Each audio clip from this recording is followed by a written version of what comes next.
Hello everyone and welcome back. Now I know a lot of you use these videos to sleep, so before you drift off, I thought it would be a fun idea if everyone can leave a comment to let me know where you are listening from in the world also and subscribe if you are enjoying the case. Right, let's get comfy and relax and let's begin. Story 1 on the evening of April 26, 2005 in Durham, North Carolina. Janet Aboa, a pregnant mother, was found dead in her home with her 6-year-old Caden sleeping in the next room. The investigation revealed a tangled web of deceit, infidelity, and financial struggles. As police delved into the case, they uncovered troubling inconsistencies in her husband Raven's story, accusations of embezzlement, and a suspicious life insurance policy added layers to a complex narrative. What really happened on that fateful night? Janet was born on June 19, 1979 in Virginia, as the 7th of 10 children in a devout Mormon family. She was intelligent and athletic, so she distinguished herself from an early age. She excelled in sports like soccer, basketball, and swimming. Her hard work in academics and athletics put her on the first women's soccer team at South Virginia University in 1988. During her time at the university, Janet met Raven Aboa. He was a player on the men's soccer team, and press presented himself as a charismatic suitor who shared her religious beliefs. Their relationship developed rapidly, and they became inseparable by August 2000. At just 20 years old, Janet married Raven in a ceremony that adhered to their religious traditions. After their marriage, the couple moved to Durham, North Carolina for job opportunities with Eurosport. Initially, they appeared to be a perfect couple.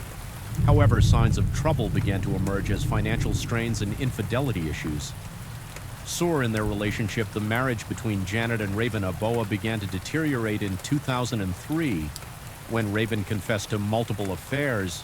This admission included a relationship with a minor, which not only shattered Janet's trust, but also introduced significant strains into their already fragile relationship.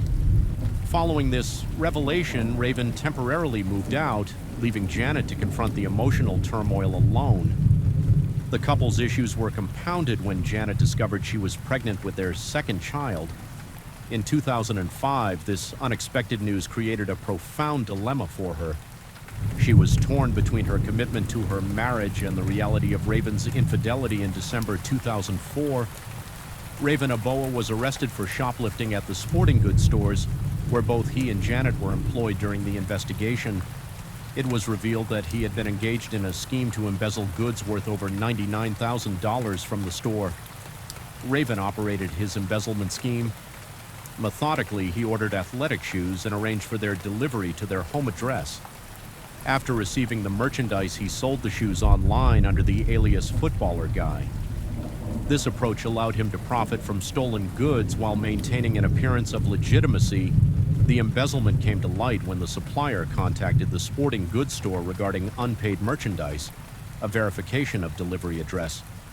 Quickly led investigators to Raven, resulting in his prompt dismissal from the store and subsequent legal action. Although Janet was not involved in the theft, she faced significant shame and humiliation due to her husband's actions, leading her to leave her job as well. Raven managed to avoid prison time for his embezzlement. Instead, he was sentenced to 2 years of probation and ordered to pay restitution of nearly $10,000. The financial strain from Raven's embezzlement and subsequent legal troubles added immense pressure on the young family, who were already struggling to make ends meet. They had received support from their landlord and church community, but Raven's actions exacerbated their dire financial situation as tensions escalated.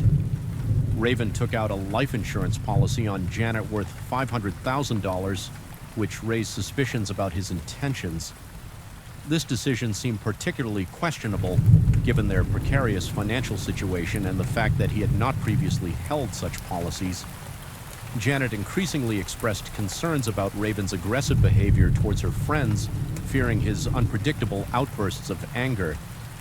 These factors, infidelity, financial instability, and escalating tensions, set the stage for the tragedy that was about to unfold. The combination of personal and financial crises created an environment ripe for conflict, ultimately leading to the catastrophic events of April 26, 2005. On April 26, 2005, The day began like any other for Janet Apoa. She picked up her 6-month-old son, Caden, from daycare and returned home. The couple had plans to meet with a member of their church community later that evening. As the day progressed, tensions within the household were palpable, stemming from ongoing marital issues around 8:30 p.m. Raven Apoa prepared to leave for a soccer match in Morrisville. In an unusual move, he locked their 2 dogs in the shed before departing. This behavior was out of character, as the dogs typically slept indoors and provided Janet with a sense of security when questioned. Later, this action raised suspicions among investigators. Raven claimed that when he left the house, Janet was getting ready for bed. However, around 10 p.m., he returned home to find her dead on the floor in an unnatural position. Initially, he reported to the 911 dispatcher that she had suffered a gunshot wound. However, it was later determined that she had been stabbed multiple times when investigators arrived at the Apoa residence on April 26, 2005. They found Janet Apoa in a kneeling position on the floor of their bedroom.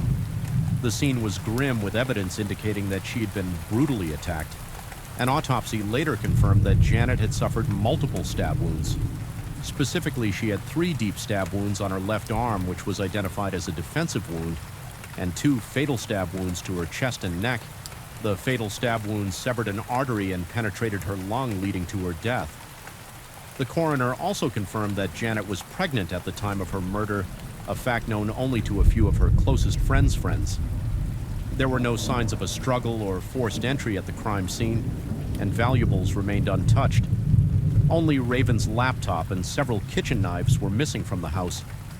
Janet's wedding ring and other jewelry were found untouched on her vanity, suggesting that the victim likely knew her as Salant or willingly let them into her home. Crucial evidence collected at the crime scene included a bloody shoe print and a fingerprint that did not match Raven's. These findings raised significant questions about Raven claims and the circumstances surrounding Janet's death. Raven Apoa's frantic call reporting that his wife Janet was not breathing came under scrutiny almost immediately. During the call, he initially claimed that she had suffered gunshot wounds when emergency responders arrived at the Apoa residence. They found Janet dead from multiple stab wounds, directly contradicting Raven's assertion of a shooting. This discrepancy raised immediate suspicions among investigators regarding the accuracy of Raven's claims. The inconsistencies did not end there initially. Raven was cooperative with investigators. However, as the investigation progressed, he informed Janet's family that she had committed suicide. This claim was met with skepticism by her family, who knew Janet's character and strong religious beliefs against taking her own life. Raven provided conflicting statements to law enforcement too. He initially stated that he found Janet already dead, but later claimed she was alive and had asked him why it hurt so much. Yet during his call with the 911 dispatcher, he did not ask for help for Janet, but rather informed them that she had been shot. These inconsistencies in his narrative further fueled suspicion about his involvement in Janet's murder shortly after Janet's death. Raven moved to Utah with their son, Caden. His decision to leave North Carolina raised eyebrows among investigators. Furthermore, he attempted to claim the life insurance payout for Janet even before her funeral, which added to the growing concerns regarding his motives. During the investigation, investigators discovered that Raven had backed up all data from his laptop to CDs just one day before the murder on the 25th of April, 2005. This timing was particularly suspicious and raised questions about his intentions leading up to Janet's death while sorting through belongings. Following the murder, Janet's sister found these discs containing vital information backed up just before the incident. The discovery of this evidence suggested potential premeditation on Raven's part and contributed to the mounting case against him. In 2008, Raven married Vanessa Pond, a single mother whose daughter attended the same daycare as his son Caden. Initially, Vanessa was hesitant about entering a relationship with Raven, but he persistently pursued her. Charming her with his attention and care for her child, he presented himself as a devoted father and partner, which helped him gain Vanessa's trust. However, troubling patterns soon emerged that mirrored those seen in his first marriage to Janet. Reports indicated that Raven exhibited abusive behaviors similar to those he had displayed during his marriage to Janet. Allegations of controlling behavior and emotional manipulation surfaced, raising alarms among those close to Vanessa. Friends and family members noted that Vanessa began to withdraw from her support network and became increasingly isolated as Raven exerted control over her life. Ultimately, Vanessa's marriage to Raven ended due to these allegations of abuse. This cycle of behavior highlighted a disturbing pattern that seemed to follow Raven into his new relationship, suggesting unresolved issues from his past and an inability to maintain healthy partnerships in the months following Janet Abo's murder. The investigation faced significant challenges. Despite the initial suspicions surrounding her husband, Raven Aboa, there was no direct evidence linking him to the crime. Investigators found a bloody shoe print and a fingerprint at the crime scene, but neither matched Raven's. This lack of concrete evidence hindered the prosecution's ability to build a strong case against him. Additionally, Raven's alibi for the night of the murder was confirmed by multiple witnesses who saw him at a soccer match in Morrisville. While this alibi initially appeared to exonerate him, it also complicated the investigation as detectives struggled to reconcile his presence at the game with the timeline of Janet's death. As time passed and leads dwindled, the case went cold until Detective Charles Soule took over in late 2009, so was determined to re-examine all aspects of the investigation with fresh eyes. He meticulously reviewed the evidence collected during the initial inquiry and began focusing on inconsistencies in Raven's statements and behavior. Detective Soule also began questioning whether Janet had been wearing her contact lenses at the time of her death. He theorized that if she was prepared for bed but still had her contacts in, it would contradict Raven's narrative that she was murdered. Shortly after he left for soccer practice to investigate this theory further, Soule decided that exhuming Janet's body might provide crucial evidence. The exhumation was necessary to determine if she had been indeed wearing her contact lenses when she died, which provided a clear timeline of events leading up to her murder. In early 2010, Janet's body was exhumed from a cemetery in 2010. Pennsylvania. During the examination, investigators confirmed that she had died with her contact lenses still in her eyes. This finding suggested that she had not been preparing for bed as Raven claimed, but rather was likely attacked shortly after he left for the soccer match. The results of this exhumation were significant. They not only contradicted Raven's timeline, but also indicated potential premeditation on his part. The presence of her contact lenses suggests that Janet was caught off guard, raising further questions about Raven's involvement in her murder as Detective Soule pieced together these elements. Raven's inconsistent statements, his suspicious behavior after Janet's death, and now the evidence from the exhumation, all signs pointed towards his culpability. The inconsistencies in Raven's narrative became increasingly difficult to ignore, with mounting evidence suggesting foul play and a growing belief that Raven had orchestrated his wife's murder. Authorities prepared to take decisive action. The stage was set for an arrest that would finally bring justice for Janet Aboa on February 1st. 2010, Raven Aboa was arrested in Idaho on charges of first-degree murder in connection with the death of his wife, Jan Aboa. This arrest followed a lengthy investigation that revealed inconsistencies in his statements and suspicious behavior. Surrounding the circumstances of Janet's murder, the investigation raised significant doubts about Raven's credibility and involvement in the crime, ultimately leading law enforcement to take decisive action against him. In April 2013, the highly anticipated trial of Raven Aboa commenced, lasting for 5 weeks. The trial attracted significant media attention due to the nature of the crime and the complexity surrounding the case. The prosecution presented a robust case built primarily on circumstantial evidence. They called over 80 witnesses to testify, including friends and family members, who provided insights into Raven's violent behavior and manipulative tendencies. Key testimonies included accounts from women who had experienced Raven abusive behavior firsthand. These witnesses described instances of emotional manipulation and aggression, painting a picture of a man capable of committing such a heinous act. One notable witness was Janet's close friend, who testified about Janet's fears regarding Raven's unpredictable outbursts and her concerns for her safety. This testimony aimed to establish a motive rooted in Raven's abusive behavior and the deteriorating state of their marriage. The prosecution also highlighted critical evidence from the crime scene indicating the absence of forced entry, which suggested that Janet likely knew her assailant. They argued that Raven's actions following Janet's murder, such as moving to Utah with their son Caden and attempting to claim a life insurance payout, were indicative of guilt. In contrast, the defense focused on the lack of direct evidence linking Raven to the murder. They argued that the prosecution relied heavily on circumstantial evidence and emotional testimonies rather than concrete proof. The defense highlighted that there were no fingerprints or shoe prints matching Raven found at the crime scene, undermining the prosecution's claims. Additionally, they emphasized Raven's confirmed alibi. Multiple witnesses corroborated his presence at a soccer match during the time of Janet's murder. This alibi was crucial for the defense, as it suggested that he could not have been at home when the crime occurred. The defense also pointed out inconsistencies in witness testimonies and questioned the reliability of those who claimed to have seen or heard anything suspicious on the night of the murder. By focusing on these gaps and evidence, they aimed to create reasonable doubt to the minds of the jurors. By May 2013, after 5 long weeks of testimony and deliberation, the trial concluded with a hung jury. The jury was unable to reach a unanimous verdict, with 11 jurors voting guilty while 1 maintained innocence.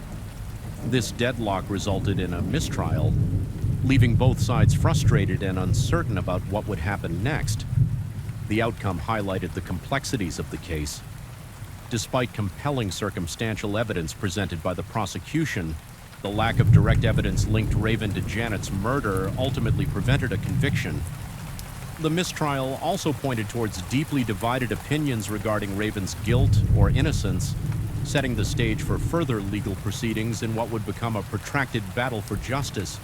As discussions about a potential retrial began, both sides braced for what lay ahead, knowing that this was far from over. The trial had raised more questions than answers, leaving Janet's family seeking closure and justice for their loved ones. Tragic deathfall following the mistrial in 2013. Discussions about a potential plea deal began between the prosecution and defense, as both sides sought to evaluate new evidence that had emerged during the investigation. One of the key pieces of evidence that the prosecution felt might sway the jury in the retrial was the report of Janet Abo's body exhumation conducted in July 2010. Among all the inconsistencies Raven had put forward, the biggest one was related to Janet's contact lenses. His claim that Janet was getting ready to go to bed was proven wrong by the exhumation report, when it was confirmed that there were still fragments of contact lenses in her eyes. So, as per Detective Soul's theory, if she had not removed the lenses, she was not yet ready for bed. And if she was not ready for bed, it meant she was attacked and killed shortly after Raven left for his soccer match. Hence, the whole scenario would fall onto Raven that maybe it was Raven who pretended to go out for a football match and locked up the dog so there wouldn't be any protection for Janet.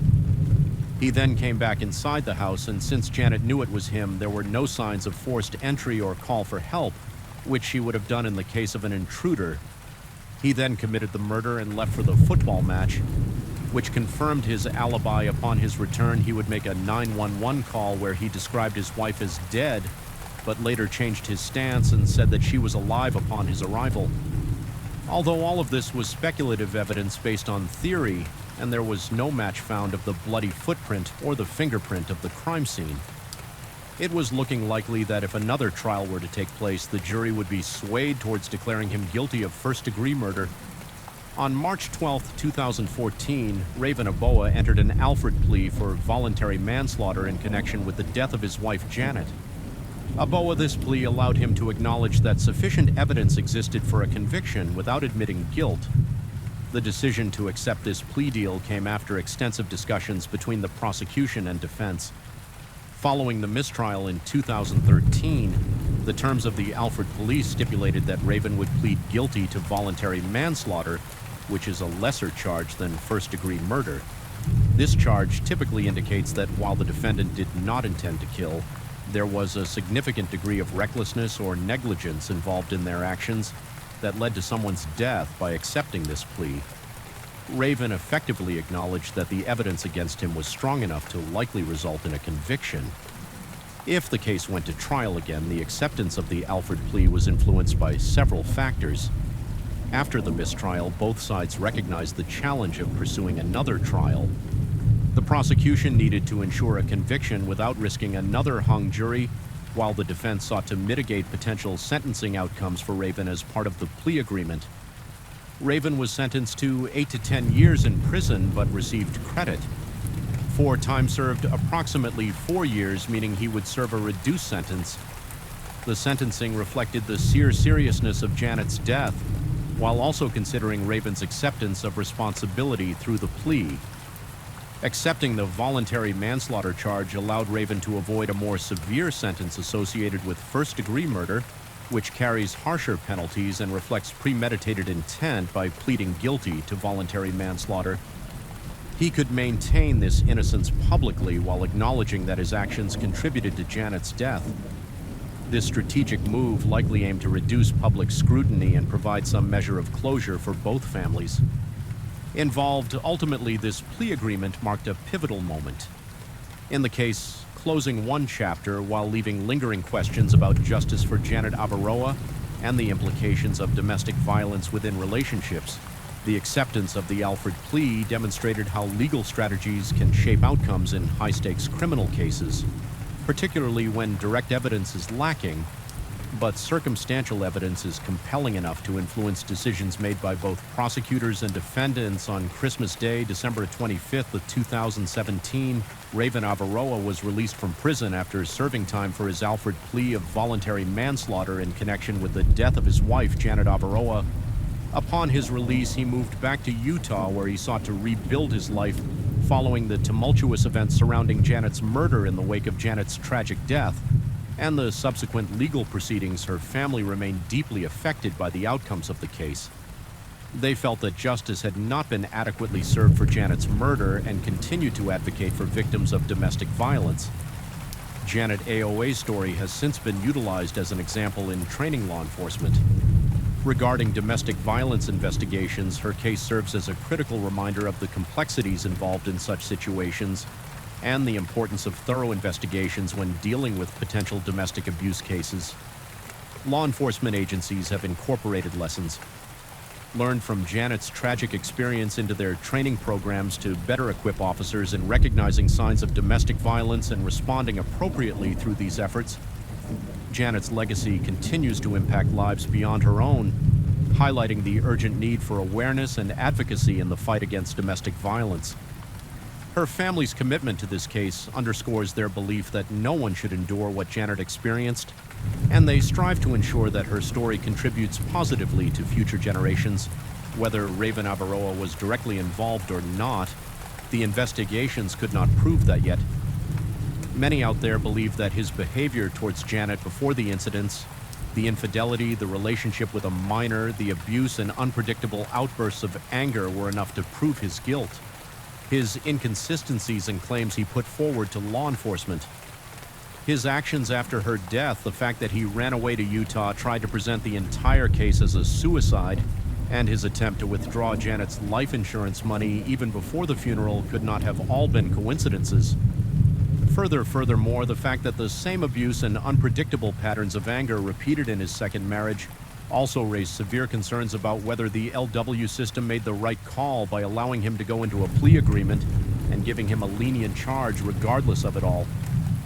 Raven is living his life as a free man, largely on the back of no direct evidence being found against him. Do you think he was the main culprit in his wife's brutal murder, and was the decision to find him not guilty the right one from a jury, considering a plethora of circumstantial evidence and testimonies against him? Story 2 on June 28, 2015. Dr. Teresa Severs returned home from a family vacation, unaware that her life was about to be brutally cut short. The horrific murder of an appreciated holistic physician on site in her residence sent ripples of shock into Bonita Springs, Florida, and otherwise tight-knit community detectives would later uncover a most remarkable conspiracy involving her husband Mark Sears and 2 other associates who perpetrated from more than 1,200 miles away. What could make a husband kill his wife in such a violent way? We explore the harrowing case of Dr. Teresa Sears, a story that reveals how love can turn into treachery and how greed can lead to unimaginable violence. How did a devoted mother and a successful doctor become the target of a murder plot? What dark secrets were hidden behind closed doors? Let's take a look. Dr. Teresa and Grace was a holistic physician known for her commitment to patient care. She graduated from Ross University School of Medicine in 1996 and established a medical practice in Bonita Springs, Florida. Teresa was dedicated to blending traditional and alternative medicine, helping patients who had exhausted other treatment options. Mark Douglas Severs, Teresa's husband, served as the office manager at her practice. They married in 2003 and had 2 daughters initially. Portrayed as a supportive family man, Mark's actions would later come under scrutiny as the investigation into Teresa's murder unfolded. Financial struggles within the family would emerge as a significant factor in the events that followed. The conspiracy to murder Dr. Teresa Sears began during the wedding of Curtis Wayne Wright in May 2015. Mark Sears, attending as a guest, confided in Wright about his mental health issues and expressed fears that Teresa would take their children away. Mark articulated his desire to have Teresa killed, citing financial motivations tied to her life insurance policies. He believed that eliminating her would solve his problems and provide him with the financial security he sought initially. Uncertain about the plan, Wright eventually agreed to assist Mark, indicating that he could handle the situation for a share of the insurance payout. After securing Wright's agreement, Curtis Wayne recruited Jimmy Roy Rogers to assist in the murder plot. Wright promised Rogers a portion of the life insurance money as compensation for his involvement in his trial testimony. Wright characterized Rogers as someone with a history of violence, stating that he had been involved in other deaths. This portrayal highlights Rogers' willingness to commit murder, making him a suitable accomplice for the planned attack on Teresa. Mark Severs devised 2 potential scenarios for executing the murder. The first scenario involved killing Teresa at their home on June 28th, making it appear as though a burglary had occurred to prepare for this option. Mark tested access points to their property, including going over the backyard fence and trimming bushes to create a clear path to the garage. He also instructed Wright on how to enter the house and disable the security system. The second scenario considered by Mark involved murdering Teresa at her medical office on June 29th, aiming to disguise it as a mugging. He provided Wright with aerial photographs of the building, identifying a secluded stairwell that Teresa often used when leaving work late at night. Mark even shared access codes for the well, with Wright emphasizing that regardless of where the murder took place, it should appear to be an act of robbery or burglary. On June 28, 2015, Dr. Teresa Sears returned to her home in Bonita Springs, Florida after cutting short a family vacation in upstate New York. She arrived at Southwest Florida International Airport, where security footage captured her rolling her suitcase through the terminal after calling her husband Mark to inform him that she was safe. Teresa got into a car and drove home. Unbeknownst to her, 2 men were waiting inside the house, ready to execute a deadly plan orchestrated by her own husband, Mark, the same person who she had just informed about her safety inside the house. Curtis Wayne Wright and Jimmy Roy Rogers lay in wait. They had meticulously planned this moment after weeks of discussion and preparation. As Teresa stepped into the kitchen, Wright ambushed her from behind. He had picked up a hammer from the garage freezer earlier and struck Teresa once in the head. Startled by the sudden attack, she turned to confront her assailant but was met with another blow. The violence escalated rapidly as Rogers joined in, wielding his own hammer. The 2 men attacked Teresa with brutal force, striking her repeatedly until she fell to the floor in a pool of blood. Witnesses later described how Teresa fought back instinctively, raising her hands to protect herself from the blows.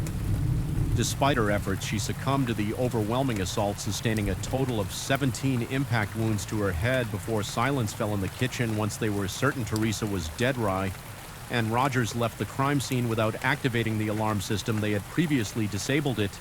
Using the knowledge provided by Mark Sears during their planning discussions, the murder had been executed swiftly and without any immediate evidence of forced entry. They used an unlocked side door to gain access after committing the crime. Wright and Rogers returned to Missouri in their rental car. They believed they had successfully covered their tracks. Meanwhile, Mark Severs received alarming news from Dr. Sever's office early on June 29th. She had not shown up for work, appearing concerned about his wife's absence.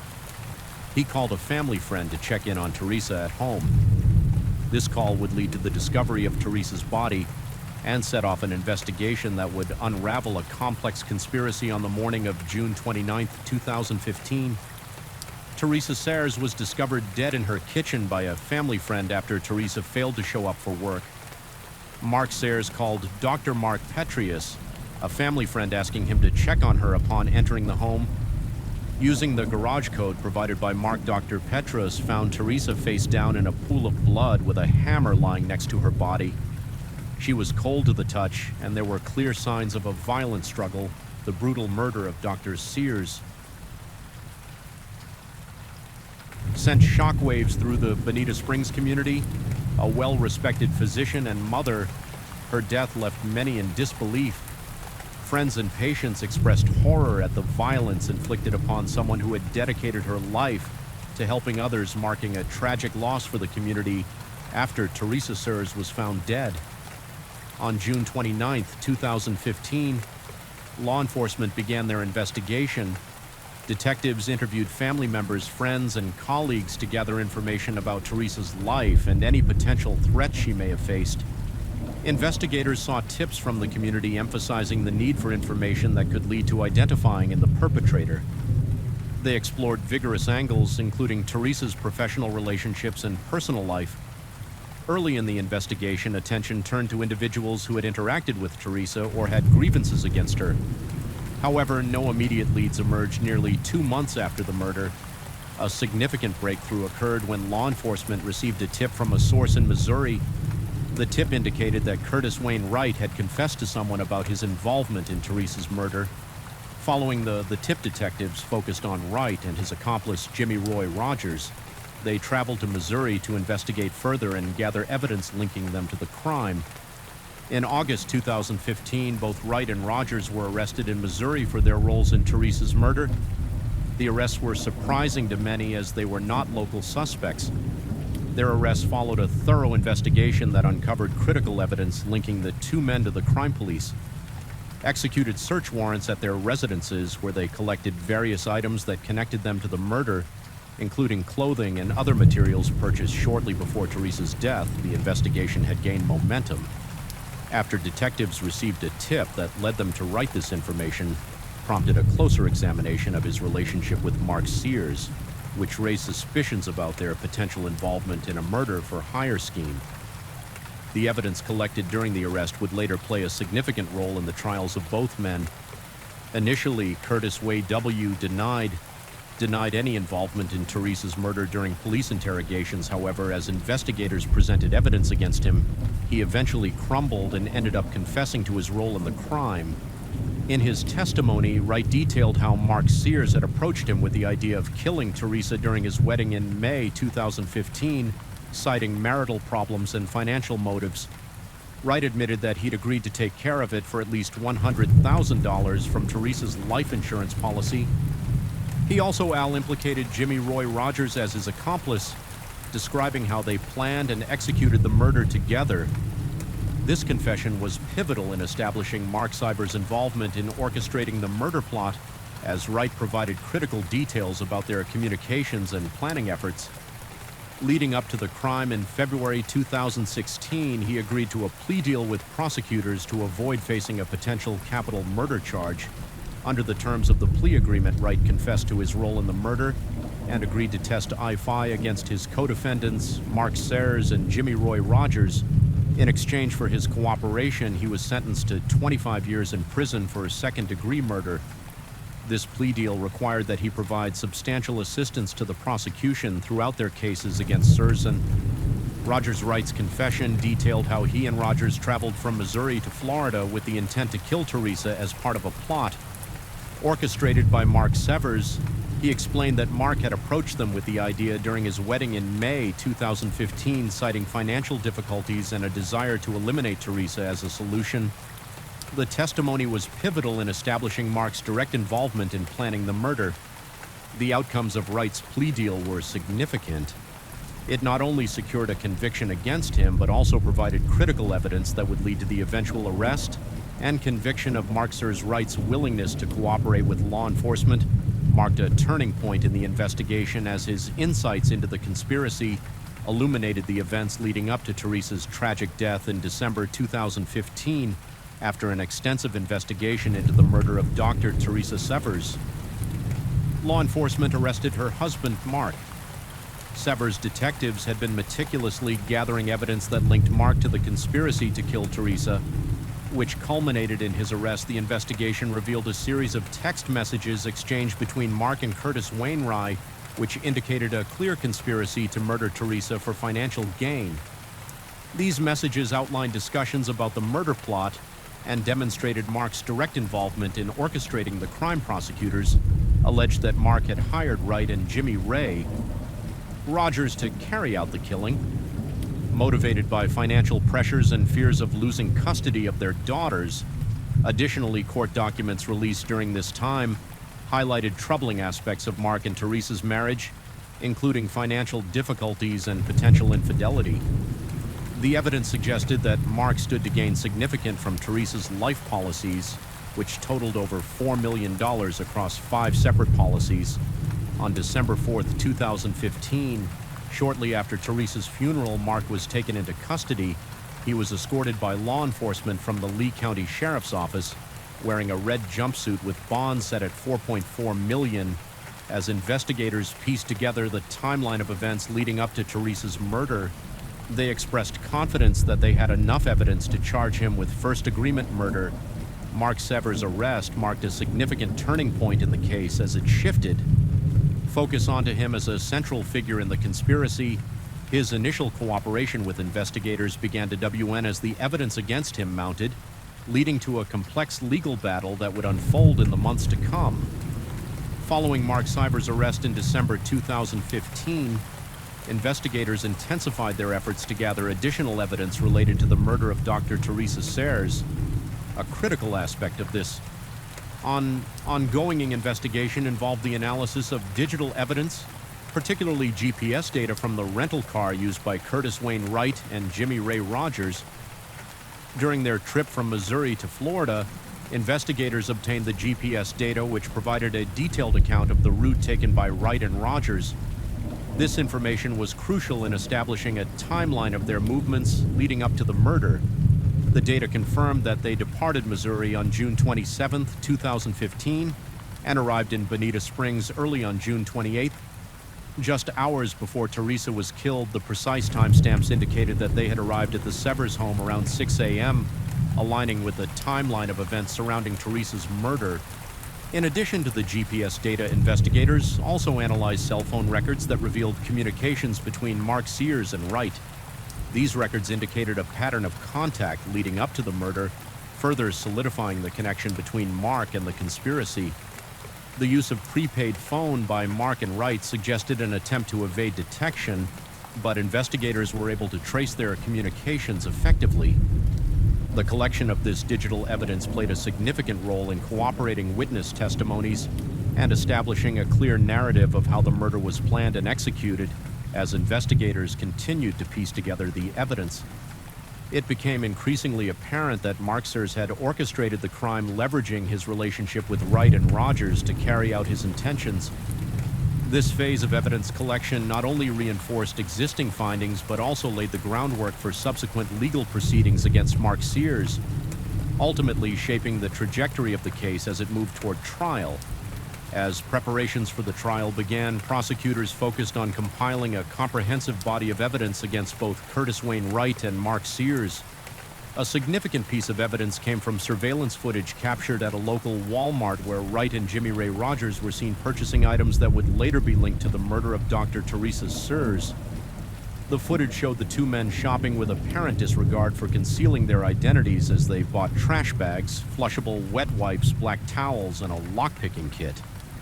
These purchases were critical in establishing their intent to commit murder and dispose of evidence afterward. In addition to the surveillance footage, investigators collected fibers from a blue jumpsuit discarded by Rogers along Highway 47 in Missouri. Forensic analysis revealed that these fibers matched those found on Teresa's clothing at the crime scene, providing a direct link between Rogers and the murder. This physical evidence bolstered the prosecution's case by demonstrating that both men had been present during the crime. The prosecution also gathered digital evidence, including GPS data found from the rental car used by Wright and Rogers. This data confirmed their route from Missouri to Florida and established a timeline of their movements leading up to Teresa's murder. The combination of digital footprint, surveillance footage, and forensic evidence created a robust case against the defendants. As the trial dates approached, the prosecution prepared to present this evidence in court, aiming to establish not only the guilt of Wright and Rogers, but also to demonstrate Mark Seiber's orchestrating role in planning his wife's murder. The evidence collected would be pivotal in shaping the narrative presented during these trials following the conviction of Jimmy Ray Rogers. Mark Sears stood trial in December 2019. The prosecution once again prepared a case that relied heavily on the testimony of Curtis Wayne Wright, who had accepted a plea deal in exchange for his cooperation. Wright detailed how Mark orchestrated the murder plot, providing critical insights into the lad to Teresa's death. During the trial, prosecutors presented various pieces of evidence linking Mark to the crime. This included text messages exchanged between Mark and Wright that indicated discussions about the murder and financial motivations behind it. The prosecution argued that Mark's desire for financial gain from Teresa's life insurance policies was a primary motive for orchestrating her murder.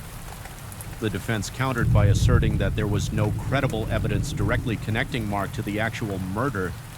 They emphasized that the state had only proven that Wright and Rogers, not Mark, were responsible for Teresa's death. The defense focused on discrediting Wright's testimony by highlighting his criminal background, which included multiple felony convictions and a history of mental health issues, including bipolar disorder. They argued that Wright had a motive to fabricate his story in order to secure a more lenient sentence for himself. Additionally, the defense theorized that Wright might have been influenced by law enforcement during his interrogation, suggesting he was simply parting a narrative fed to him by investigators. They pointed out that Wright had not undergone a polygraph examination, which they argued could have validated or undermined his credibility as a witness. The defense concluded their arguments by urging jurors to question whether they could trust Wright's statements and to consider the lack of direct evidence linking Mark to the crime.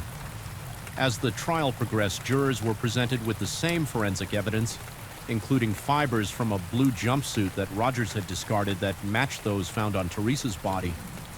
Despite this evidence, the defense maintained its position that Mark Sever was not involved in planning or executing the murder on December 4, 2019. After a brief deliberation of approximately 4 hours, the jury found Mark Sever guilty of first-degree premeditated murder and conspiracy to commit murder.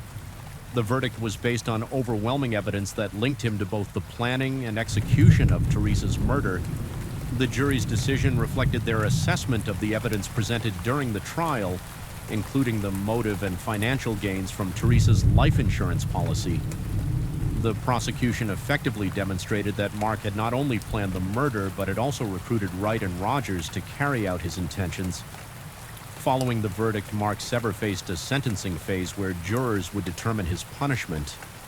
The outcome of this phase would depend on whether they found aggravated factors that warranted a death sentence, or if mitigating circumstances could lead to a lesser penalty.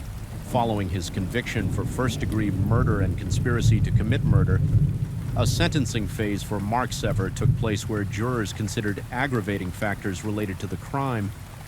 This phase began on December 11, 2019.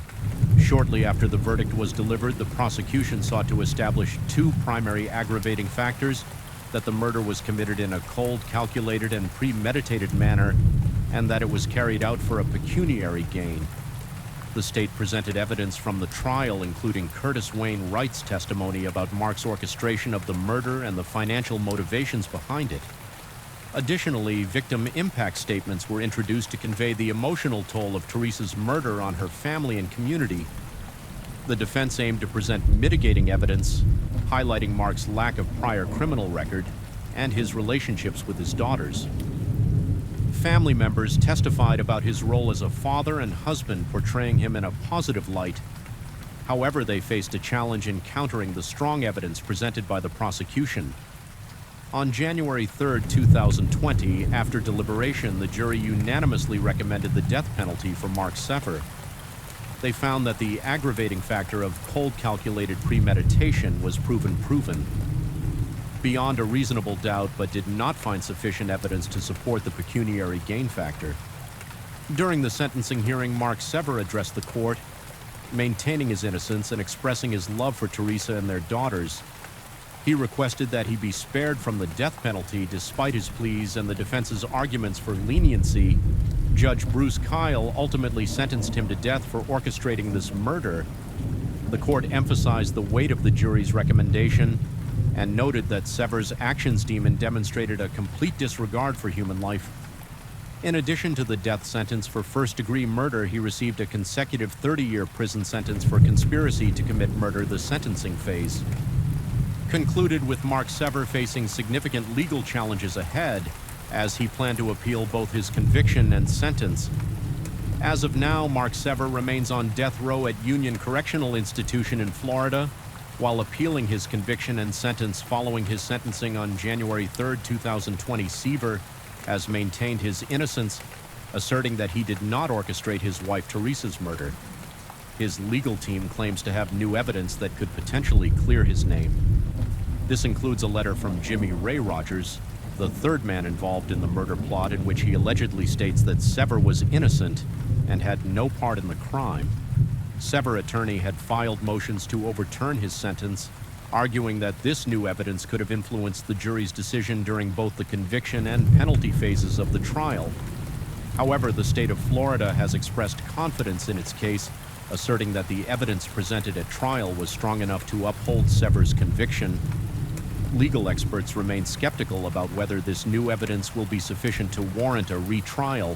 Given the substantial evidence linking him to the crime, the Florida Supreme Court is expected to rule on S's appeal in the coming months. Do you think a letter from Rogers is enough to prove Mark's innocence? Story 3 on January 13, 2020. Officials from law enforcement agencies went to Anthony Todd's home in Celebration, Florida to issue him a warrant related to fraud charges. But they were all shocked to discover for badly decomposing human bodies as well as the body of a dog. The bodies found in Anthony Todd's house were not strangers, but rather his own family, including his wife Megan and 3 children. And the killer wasn't any armed robber or hitman, but Anthony Todd himself. Anthony Todd was born on the 29th of September 1975 in Bensalem, Pennsylvania. He did not have a normal childhood like other kids in his school and social circle and was surrounded by dysfunction. Growing up, his father, Robert Todd, was a high school teacher who had a disturbing taste for girls a lot younger than him. Anthony's mother, Loretta Todd, was a housewife who had no idea that her husband was having secret affairs and sexual relationships with 16 and 17-year-old girls from his class. The problem was more serious than it looked. Robert was engaged to a nurse at the same time and had a relationship with one of his students, and this all was happening while he was married to Loretta. After hiding his affairs and relationships, Robert decided to permanently remove his wife from the equation and marry his fiancée at this point. Anthony Todd was just 4 years old. One night, he woke up to the sound of his mother screaming from her bedroom shortly after that. Anthony Tony Todd heard a gunshot when he went to his mother's room. She was lying on the floor, miraculously still alive, although Loretta had been shot in the eye from point-blank range. She survived the murder attempt as the investigation began.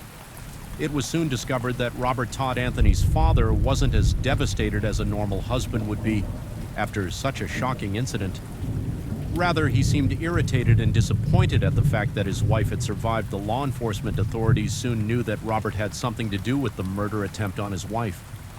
This was proven right when further investigation into the matter revealed the shocking truth that Robert Todd had offered to pay one of his mentally disturbed students $900 in exchange for a special assignment killing his wife Loretta. Robert wanted the murder to look like a case of home invasion. He gave the student a key to his house, a pistol, and instructions about where to find the bedroom where his wife would be sleeping. The incident took a serious mental toll on Tony, and he found it hard to recover from it all. After getting a divorce from her husband, Loretta remarried and tried her best to help her son get out of the trauma. But Tony's mental health was permanently damaged ever since he had heard about his biological father trying to kill his mother. Despite his mental health issues, Anthony Todd was an extremely well-mannered and hard-working kid in school. It was because of this that he was voted to be the president of his class in both his junior and senior years. It was during high school that Tony met Megan for the first time. With time, Tony and Megan grew close and even decided to pursue similar degrees after graduating from high school. Just a few months after graduating from college, Tony and Megan decided to tie the knot. Soon after marrying each other, the couple moved from Pennsylvania to Connecticut and set up their own physical therapy business. There they both practiced physiotherapy and worked together to grow their business until after a couple of years, Megan found out that she was pregnant with the couple's first child. This forced Megan to stop working as a physiotherapist, and the couple welcomed their first child, Alec, after a couple of more pregnancies and some unfortunate miscarriages. The Todd family comprised Anthony, Megan, and their 3 children, Alec, Tyler, and Zoe. It was a perfect American family, and Tony was the best father and husband anyone could have asked for. He was faithful to Megan and committed to providing for his children. Not only this, he made sure he was there for his kids on important occasions like school events and sports practices. Megan, who had now become a housewife full-time, was equally dedicated to her children. The Todds were a well-respected family in the community. A part of this was because of Anthony's physical therapy business, which had grown significantly over time.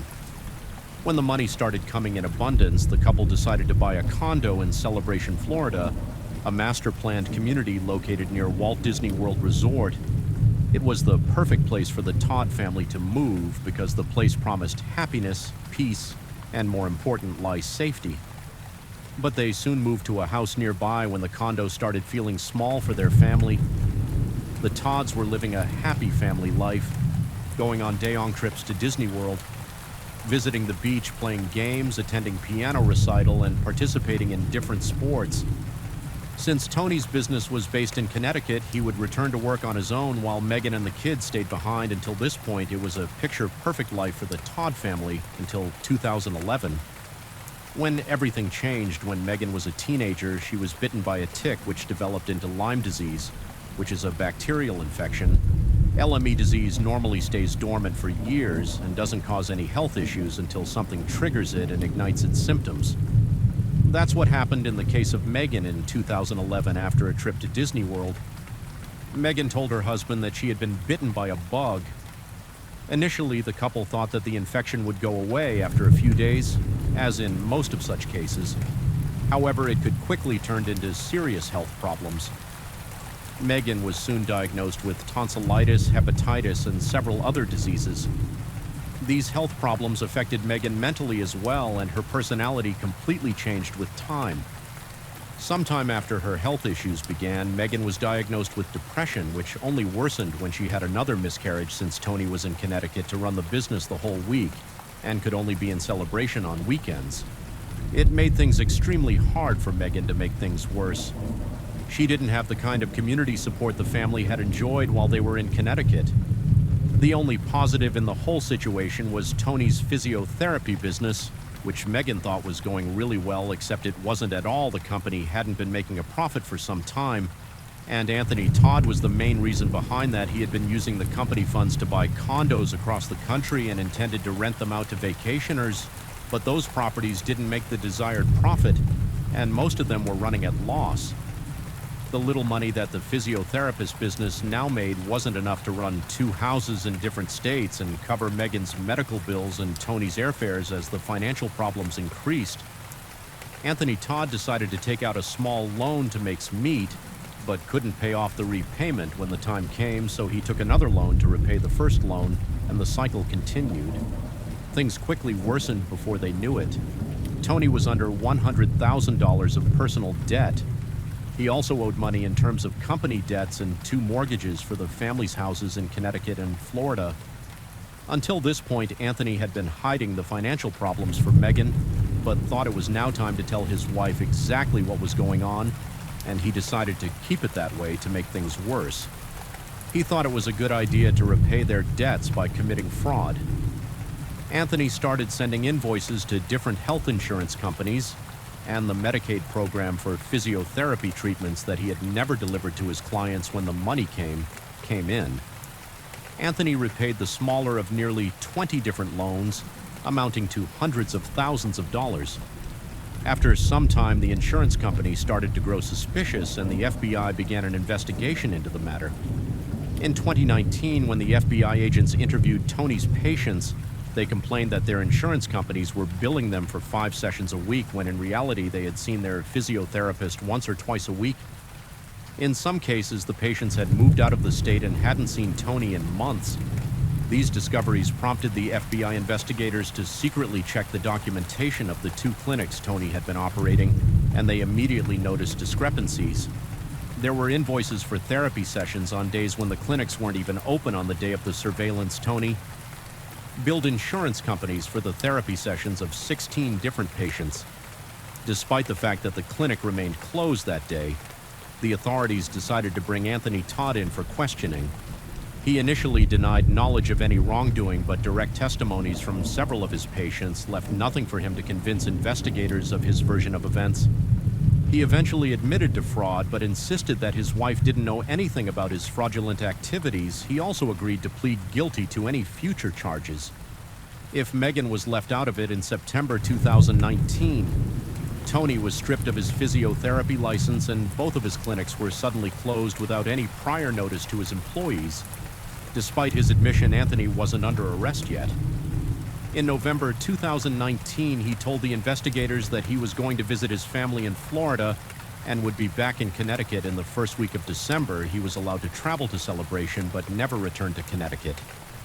When Christmas came, Anthony's sisters informed the police in Celebration that she hadn't heard from the family in weeks, which was quite unusual because they regularly kept in contact. She told the authorities that she was particularly worried about her brother because she knew he was involved in a fraud investigation. She also said that during the call with her brother, Anthony told her that Megan and the kids had gotten ill and hadn't gotten out of bed in a few days since Tony never called. After that, it made her wonder if the illness was more serious than what her brother had told her. On December 29, 2019, police officers knocked on the Todd's home to do a welfare check. No one answered the bell, and there were no signs of anyone occupying the house either. The Sheriff's Department in Celebration noted its report that the family had probably gone back to Connecticut. It took 2 more weeks to find out that the entire Todd family had been inside their Celebration home the whole time on January 13, 2020.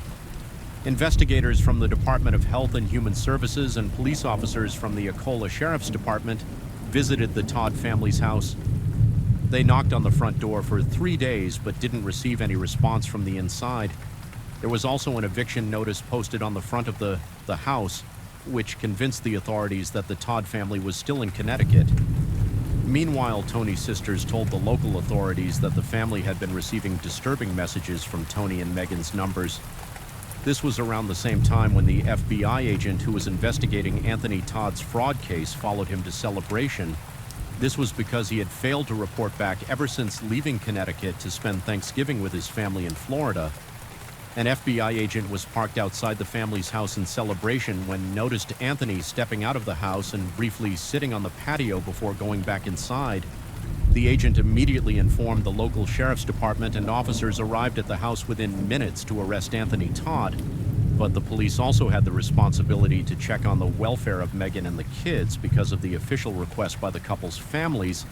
When the officers asked Tony about Megan and the kids, he told them that Megan was sleeping and that the kids were at a sleepover, but the officers knew they had to search the house because of an unusual smell. When the officers entered the master bedroom, the smell became overwhelming and was identifiable. It was the smell of a rotting human body. The law enforcement officials were shocked to see the decomposing body of 42-year-old Megan and their 2 children. Alec and Tyler, the family dog, was also lying dead in the room. As for the 4-year-old Zoe, she was nowhere to be found. It was clear that the bodies had been there for several weeks. What was even more disturbing was that Tony had been sleeping beside his dead wife the whole time when the forensic experts started removing the bodies. They discovered that Zoe was also in the room. Her remains were so badly decomposed that they had melted with those of her mother. Anthony was immediately arrested and interrogated about what had happened at his house. Meanwhile, the victim's autopsy report revealed that all of the victims except Zoe had been stabbed in the abdomen.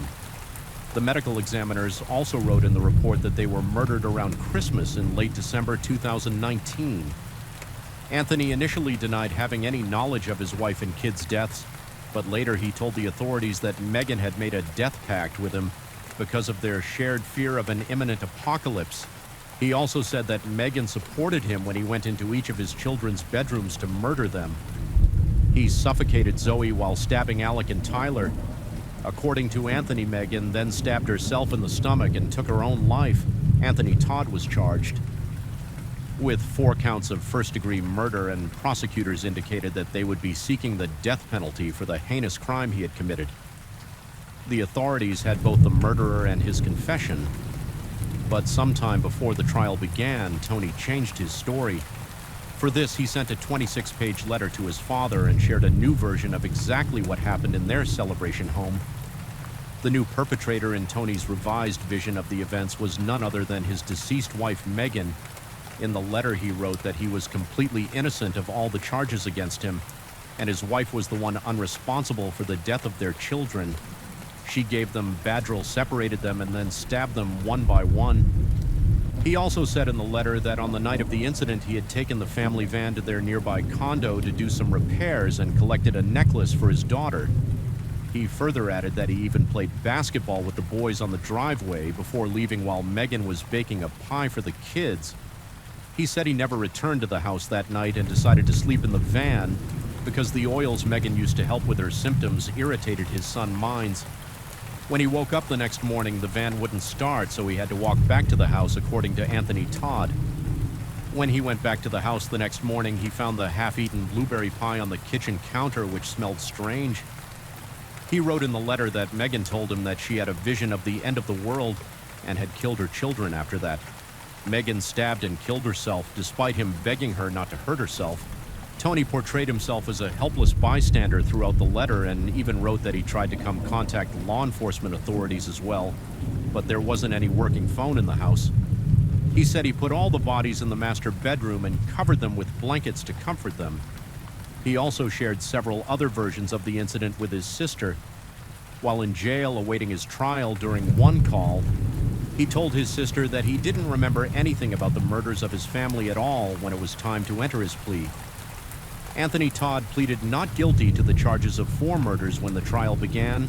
The prosecutors told the court that Tony didn't kill his family because of an apocalypse or because he wanted to free their souls, but rather he murdered them because his fraudulent financial activities were about to be brought to light. Tony's family also provided insights into his mental health issues.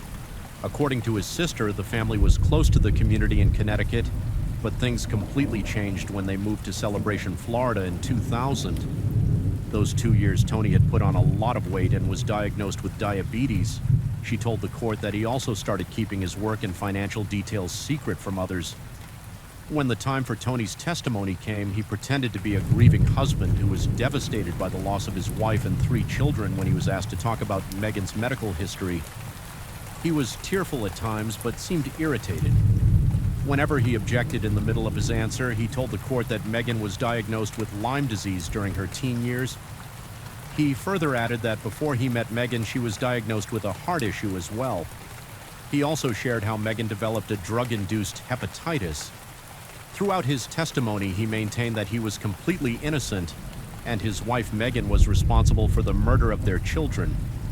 He also told the jury Megan had become heavily influenced by a religious group when the medications failed to help her with her symptoms. According to Tony, his wife met this group online and soon developed a strong belief that the afterlife was better because she would be free of all diseases and physical ailments. He said that Megan regularly attended the meetings of the religious group through Skype, and he sometimes sat with her too. According to him, Megan was given different prayers to pray to help her with all the problems she was facing in life. He shared that Megan had started believing in a phenomenon called family lineage, Kara burning. She had faith that each afterlife was connected to the previous lives, and burning the family karma in the current life would help her family reach a salvation in which they would be reincarnated to a better life. Tony said the purpose of Megan's connection with the religious group was better health and better relationships with people who had abused her and verbally or otherwise affected her life when it came to telling the jury how the murders happened. Anthony Todd shared the same version he had written in the letter to his father, but he also blended it with the story he told his sister. He said he wasn't in the house when the murders happened and didn't recall giving any recorded confession to the authorities. He said when he entered the house the next morning, Megan brought him into the room and told him that she had murdered their kids. He also added that he was so shocked by all of what had happened that he fell down the stairs, smacked his head on the stairs, and fractured his neck. He told the jury he didn't remember what happened next until he woke up in jail. When asked about the recorded confession, he said he had no knowledge of it and saw the video for the first time in the court. But in his recorded confession, he had told the investigators that he and Megan had collectively made the plan to kill their children, and the kids were also well aware of their imminent deaths because Megan and him had gotten their consent before murdering them. Although surprisingly, he denied responsibility for murdering the family dog. In the recorded confession, he also answered the question about when he had killed his family. 2 days before Christmas of 2019, he told the jury when he saw his wife and children dead, he wanted to take his life and be with them. For that, he cut his wrists and took multiple doses of Badgeril, and at several points even tried hanging himself. He further added to his version by saying that his wife had all the phones in the house, so he yelled from the window to get help. When no one arrived to help him, he visited a local store to buy a gun and tried taking his own life. In his recorded confession, he also told the investigators about the suicide note he and Megan had written together. According to the note, they as a family had decided to end their lives. For several reasons, they wrote that they were seeing the end of the world prophecy coming true and chose to not suffer and be subjected to foreseeing tortures, cataclysmic demise, and continued agony. The note also referenced that through death, Megan would be free of pain because the ultimate goal was to be together without pain and suffering. When it came to discussing his wife's death, Anthony Todd told the court that she had stabbed herself twice in the stomach after consuming a large amount of Badgeril. But according to the autopsy report, the downward angle of the stab would strongly indicate that someone else was responsible for killing her. In 2022, the jury unanimously found Anthony Todd guilty of 4 counts of murder. He was sentenced to 4 lives in prison without the possibility of parole. The judge, in an unusual move, added 1 year to Anthony's sentence for animal cruelty charges, stemming from him having killed the family dog. Story 4. Amanda and James Coley lived in a charming neighborhood on South Boggio Drive, a cul-de-sac in St. Augustine, Florida. The couple had a son and daughter, and to the outside world, they appeared to be the perfect family living the American dream. Those who knew Amanda described her as confident in the life of the party. She was always surrounded by friends and had a vibrant personality. James, too, was personable and easy to befriend. He was involved in coaching his children's sports teams, and everyone thought he was a great dad. However, as time passed, cracks started to appear in their marriage. James had always had a jealous side, and Amanda's outgoing nature and the way she lit up every room she walked into made him insecure. Her ability to make friends and attract attention further fueled his insecurities. Matters worsened when James began to drink heavily. His jealous tendencies became even more difficult to control when he was under the influence of alcohol. It became a common occurrence for James to verbally abuse Amanda. Blaming her for the problems in their marriage, Amanda believed it was important for their children to have their mother and father in their lives, so she and James tried to make their strained relationship work. Despite Amanda's best efforts, James' jealous behavior did not subside. It continued to manifest in various ways, including constantly monitoring Amanda's movements, controlling her social interactions, and questioning her fidelity. She attempted to navigate these challenging waters for the sake of their children, but her efforts were met with increasing aggression and intimidation from James. The toxic environment created by James' behavior had a profound impact on Amanda's son and daughter. They witnessed their parents' drug struggles, and the emotional turmoil began to affect their well-being. This constant tension and fear became unbearable for Amanda and her children, and she realized that something had to change. After careful consideration, Amanda made the decision to end her marriage with James. She knew that staying in the relationship was no longer a viable option, not only for herself, but also for the well-being of her children. The decision to leave was not easy, but Amanda was convinced it was the best choice for her and her children. When Amanda informed James of her decision, he was devastated. He did not want to lose her. However, Amanda's decision was final, and she was determined to create a safe and nurturing environment for her son and daughter. James moved out of the home he and Amanda once shared on South Baguio Drive, but he visited the home often. There were times when James was over at the house that he and Amanda engaged in relations, but Amanda alleged that she only did so to comply with James, to keep him from getting upset and hurting her. Amanda started dating a man, Lamar Doley, but kept it a secret from James. Despite their separation, James, jealous tendencies did not subside while Amanda was away. One weekend, James decided to act upon his jealousy. He broke into Amanda's home and carried out a disturbing act of violence. James gathered all of Amanda's clothing and burned them in the backyard. After that incident, Amanda officially filed for divorce and sought an injunction from the court. This injunction included a provision that stated James needed to stay away from her home. In her injunction, Amanda explicitly stated that if James found out she had a boyfriend, he would kill her. She knew first the lengths James would go in order to control her, and she had seen firsthand the consequences of his jealous rages. Feeling threatened by Amanda's independence, James took drastic measures to spy on her. James sought the help of his neighbors living on South Baguio Drive. He asked them to keep an eye on Amanda's activities and inform him if they noticed any suspicious activity, particularly men around her house. In August 2015, Mike Dickens, one of James' neighbors, sent him a text message containing a screenshot of a shirtless man mowing Amanda's lawn. This text sent James into a furious rage. He immediately confronted Amanda, demanding to know the identity of the man in the photograph. Amanda assured James that the man was merely someone she had hired to cut the grass. However, James was not convinced and continued to harass Amanda through text messages. James turned to Mike Dickens, who had provided him the initial image for support in his message. To Mike, James referred to Amanda as an evil person, a cheater, and the worst person on the planet. He expressed his anger, stating she will pay for her perceived infidelity. On August 27th at 4:41 a.m., James drove to Amanda's house on South Bellagio Drive.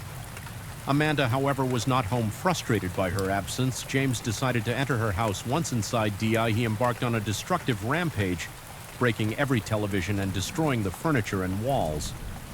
As James made his way through Amanda's bedroom, he stumbled upon a collection of men's clothing and adult toys. These items did not belong to him, and he immediately became enraged. In a fit of anger, he began incessantly calling Amanda, informing her about the intimate items he had discovered inside her bedroom. At 8:34 a.m., James left a voicemail on Amanda's phone, calling her disgusting. His message was filled with anger and accusations, further escalating the situation. Just half an hour after leaving the voicemail, James arrived at St. Johns County Courthouse for an appearance on the injunction violation that Amanda filed against him for an earlier incident during the court hearing. For the injunction violation, James pleaded no contest to violating the terms of their protective order. Unaware of the mess James had just made at Amanda's house, the judge took into consideration James' lack of criminal history and decided to impose an alternate sentence rather than send him to jail. The judge ordered James to attend anger management classes and placed him on 1-year unsupervised probation. James, dressed in his work clothes, appeared to accept this decision and leave the courthouse. However, his plans took a turn for the worse. Before leaving the courthouse, James called Amanda and left another voice message. This time he pleaded with her to listen to him and call him back. James referred to Amanda as baby and expressed his desire for reconciliation. Amanda finally answered the phone, and they engaged in a 14-minute conversation. The exact content of this conversation remains unknown, but it significantly impacted James' actions. Instead of heading to work as planned, James changed his actions. He headed to a gas station there. He filled up his tank and purchased several cans of beer. At approximately 10 to 11 a.m., James started his journey towards South Bellagio Drive, where Amanda lived, armed with 2 loaded handguns. Amanda returned home to a devastating scene. James had not only damaged her home, but also caused her immense emotional distress, alarmed and upset. Amanda sought solace in the arms of her boyfriend Lamar and was joined by two friends, Lindy Robbins and Rachel Hendrick. Visibly shaken and in tears, Amanda reached out to the sheriff's department and requested assistance. However, after careful consideration, she decided against pressing charges against James Amanda. Wanted to avoid seeing James go to jail and be separated from their children since Amanda denied the officers' help. They left Amanda's home unbeknownst to. Amanda James had already made his way to the vicinity of her home. He parked his vehicle outside the residence and stealthily approached the front door. Amanda, Lamar, Lindy, and Rachel were gathered in the living room kitchen area.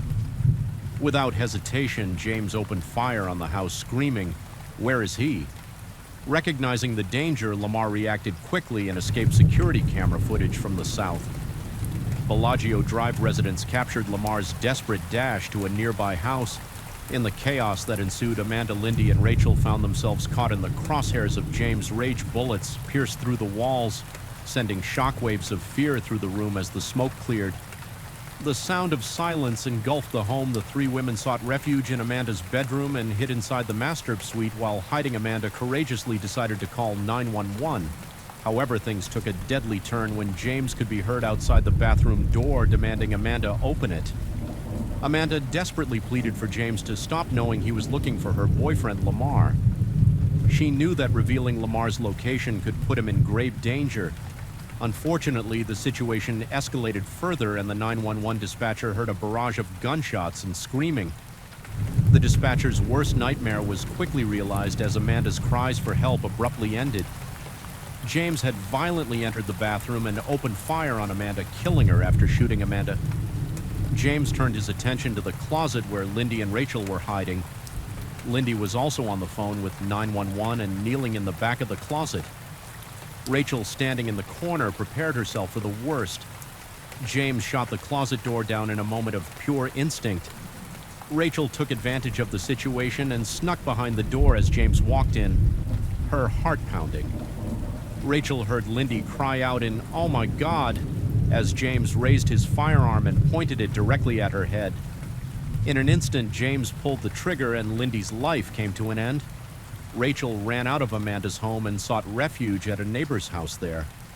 She hid in a closet and called 911, expressing her fear that James would eventually find her. Officers arrived at the scene and swiftly launched an investigation, trying to piece together the sequence of events that led to Amanda's death.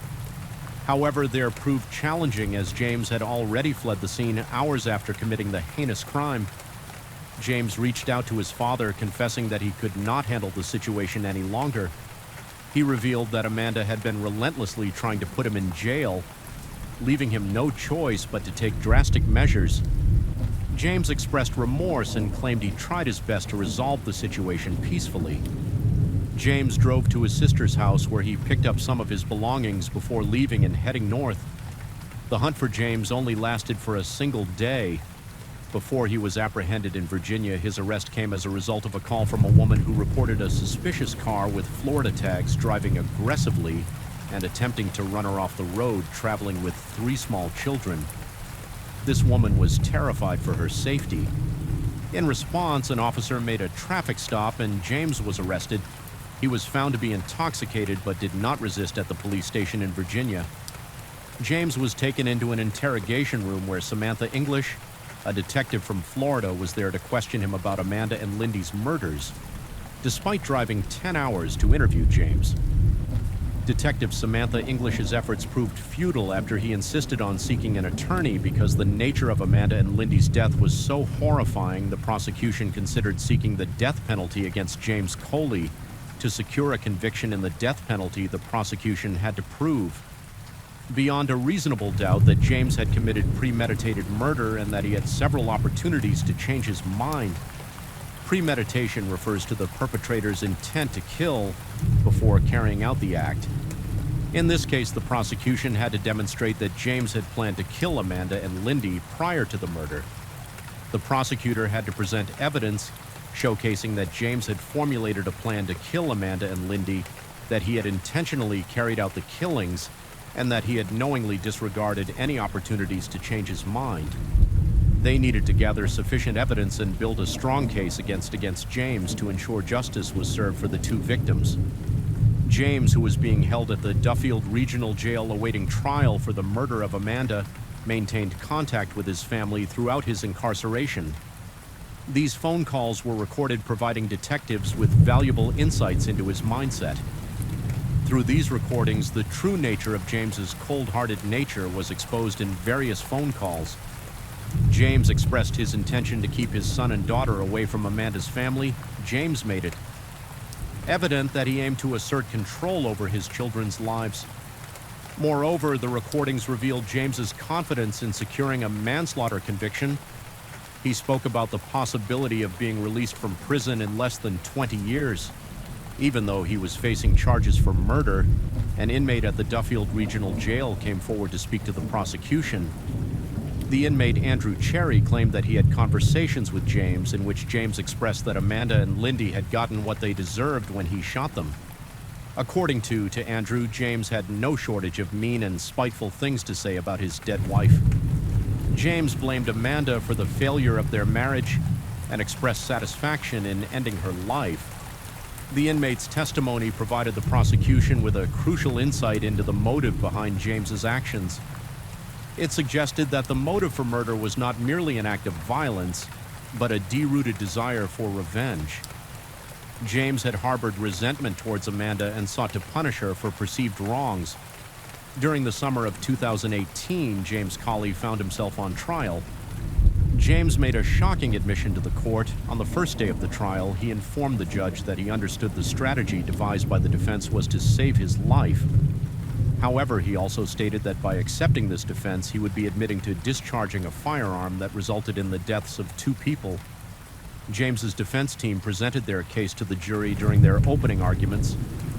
They emphasized that this case was not about assigning blame, but rather about understanding the why and the how.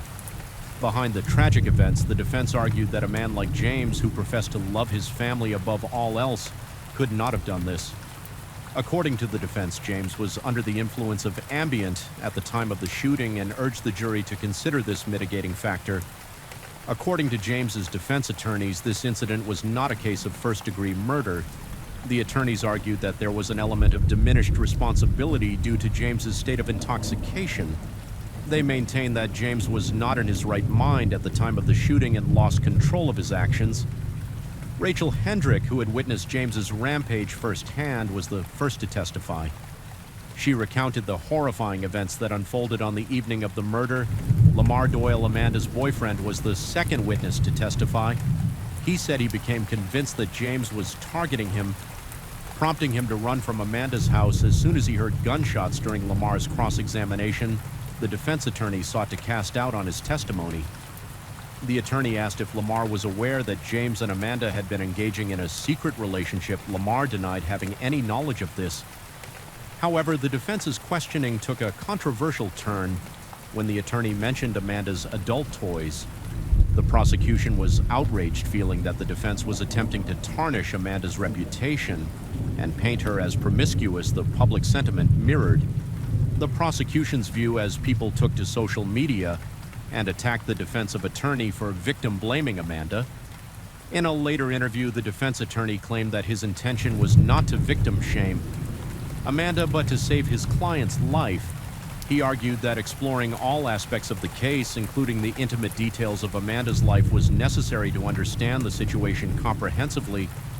However, the public remained divided, questioning the defense attorney's tactics and motives.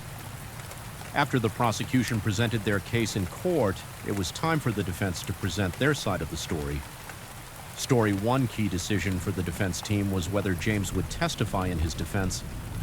The defense had to consider the potential risks and benefits of James taking the witness stand. On one hand, the defense believed James could gain jury sympathies by expressing his side of the story. James could humanize himself and appeal to the jury's emotions by explaining his actions and emotions. However, on the other hand, the defense knew that James would face a grueling cross-examination by the prosecution. This cross-examination would expose any inconsistencies in his testimony and could raise further questions about his guilt. Ultimately, the defense decided not to put James on the witness stand. This decision was not made lightly, as the defense knew that it would deprive the defense of the opportunity to present their case firsthand. However, the defense believed that the risks of James testifying outweighed the potential rewards instead of calling James a witness. The defense decided to call Rhonda, James's sister. Rhonda's testimony played a significant role in the defense's strategy. The defense aimed to show that while James was trying to salvage his marriage, Amanda was already seeking a divorce during her testimony. Rhonda became emotional as she spoke about her role in her brother's divorce. She acknowledged acting as a go-it for James and Amanda, attempting to mediate and find a resolution to their marital problems. During the defense's closing arguments, they argued that an emotional roller coaster led to the deaths of a man, Coley and Linda Dobbins. They contended that it was not a premeditated crime and urged the jury to find James Coley guilty of second-degree murder. The defense alleged that James snapped and committed the murders in a state of temporary insanity. However, the prosecution presented a different theory. During their closing arguments, they argued that James committed to a deep-seated resentment and anger that built up over time. According to the prosecution, James killed Amanda and Linda because Amanda rejected him and his inability to accept no. For an answer, Amanda and Linda's loved ones attended every day of James's trial, wearing purple, the color for domestic violence, victims and survivors. After the jury deliberated, they returned with a guilty verdict on every count. Tammy Malone, Amanda's sister, spoke during the trial's penalty phase, sharing her heartfelt memories of her dear sister Tammy, described Amanda as smart, funny, kind, and compassionate. She let the court know that Amanda's life mattered to many people in many different ways. Linda's husband, Chris Dobbins, also testified. During the sentencing hearing, he spoke about how he left an empty blue chair for Linda at his son's sports games. The blue chair symbolized the void left in their family's life. The courtroom was somber as Chris recounted his memories of his wife, his voice filled with pain and grief. He described the impact Linda had on their family. It was obvious that the loss of these two women had left an unforgettable mark on the lives of their families and friends during the penalty phase. James's defense attorney attempted to argue that James was under the influence of Ambien. At the time of the killings, the defense argued that this impairment prevented him from effectively dealing with the situation. To support this claim, the defense presented evidence suggesting that when James arrived at the court for his injunction violation hearing, he was already impaired. They argued that his confused behavior and mannerisms were indicative of his drug-induced state. However, in rebuttal, the prosecution played CCTV footage from that morning, which depicted James's behavior during his court appearance. The video showed James acting perfectly normal without any signs of intoxication or impairment. Furthermore, the judge who had spoken directly to James that morning also took the stand during the sentencing. Hearing, the judge stated that during their interaction, he did not notice any signs of intoxication. Rather, James appeared lucid and composed. This testimony further undermined the defense's argument that James was impaired at the time of the killings. James's sister Crystal took the stand to testify on his behalf. Crystal painted a different picture of her brother, depicting him as a loving and caring father. She presented pictures of James spending time with his children during happier times, emphasizing the joy and warmth they experienced together. The defensive strategy was clear: to humanize James and remind the jury of the importance of family. By emphasizing his role as a loving father, they hoped to create a softer image and reduce the severity of his crimes. During the defense's closing arguments, the attorneys argued that if jurors were to sentence James to life without parole, he would still face the same fate as the death penalty, as life in prison would mean he would never be released. Florida law requires that 12 jurors unanimously agree on the death penalty in order for it to be applied. Even if one juror holds out, the sentence cannot be imposed. However, based on the information uncovered during the trial, the jurors determined that James deserved the ultimate punishment. They suggested that he should be sentenced to death for his heinous crimes. The judge ultimately agreed with the jury. Amanda's family and Linda's loved ones cried with relief and sadness. While justice had been served, there was still a profound sense of loss on one side of the courtroom. James supporters sat stunned as the bailiff's LED James away, he smiled and winked at his supporters. The story of Amanda and Lindy's murder serves as a stark reminder of the devastating consequences of domestic violence. Amanda's loved ones hope her story serves as a cautionary tale inspiring others in similar situations to protect themselves. Despite Amanda's efforts to seek justice through the courts, James still managed to reach Amanda's family and friends. Hope that her story serves as a stark reminder of the severity of domestic violence, urging people to take the issue seriously and not dismiss it as mere arguments or misunderstandings. Any act of aggression within a relationship, regardless of how long a couple has been together, is deserving of attention and intervention. The violence can escalate rapidly, leaving good people like Amanda and Lindy dead. Domestic violence does not discriminate, affecting individuals from all walks of life. It does not solely manifest in young couples or those experiencing rocky relationships. Even couples who have been together for decades are not immune to the destructive power of abuse. Through Amanda's story, we are encouraged to break the silence surrounding domestic violence and seek help when needed. By raising awareness and advocating for change, we can prevent future tragedies and ensure that no person has to experience the pain and loss of losing a loved one to domestic violence.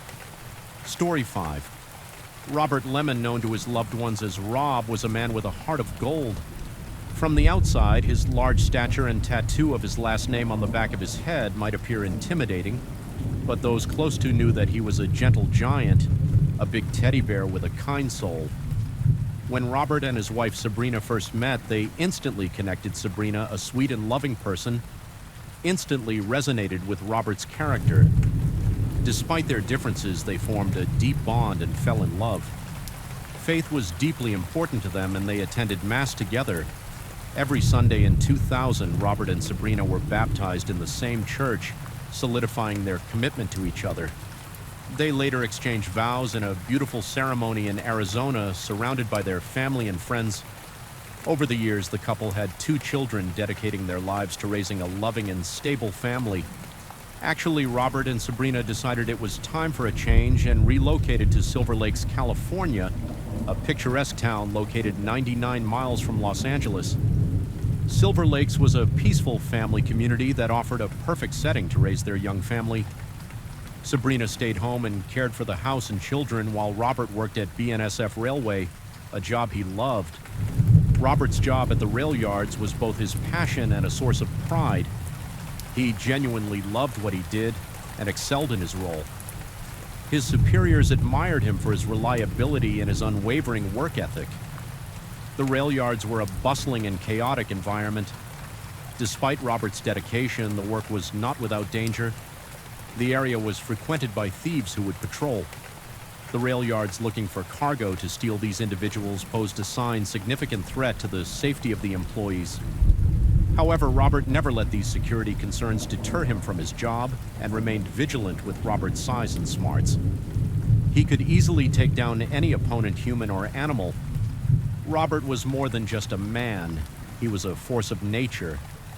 Robert's personal life was as vibrant and dynamic as his personality.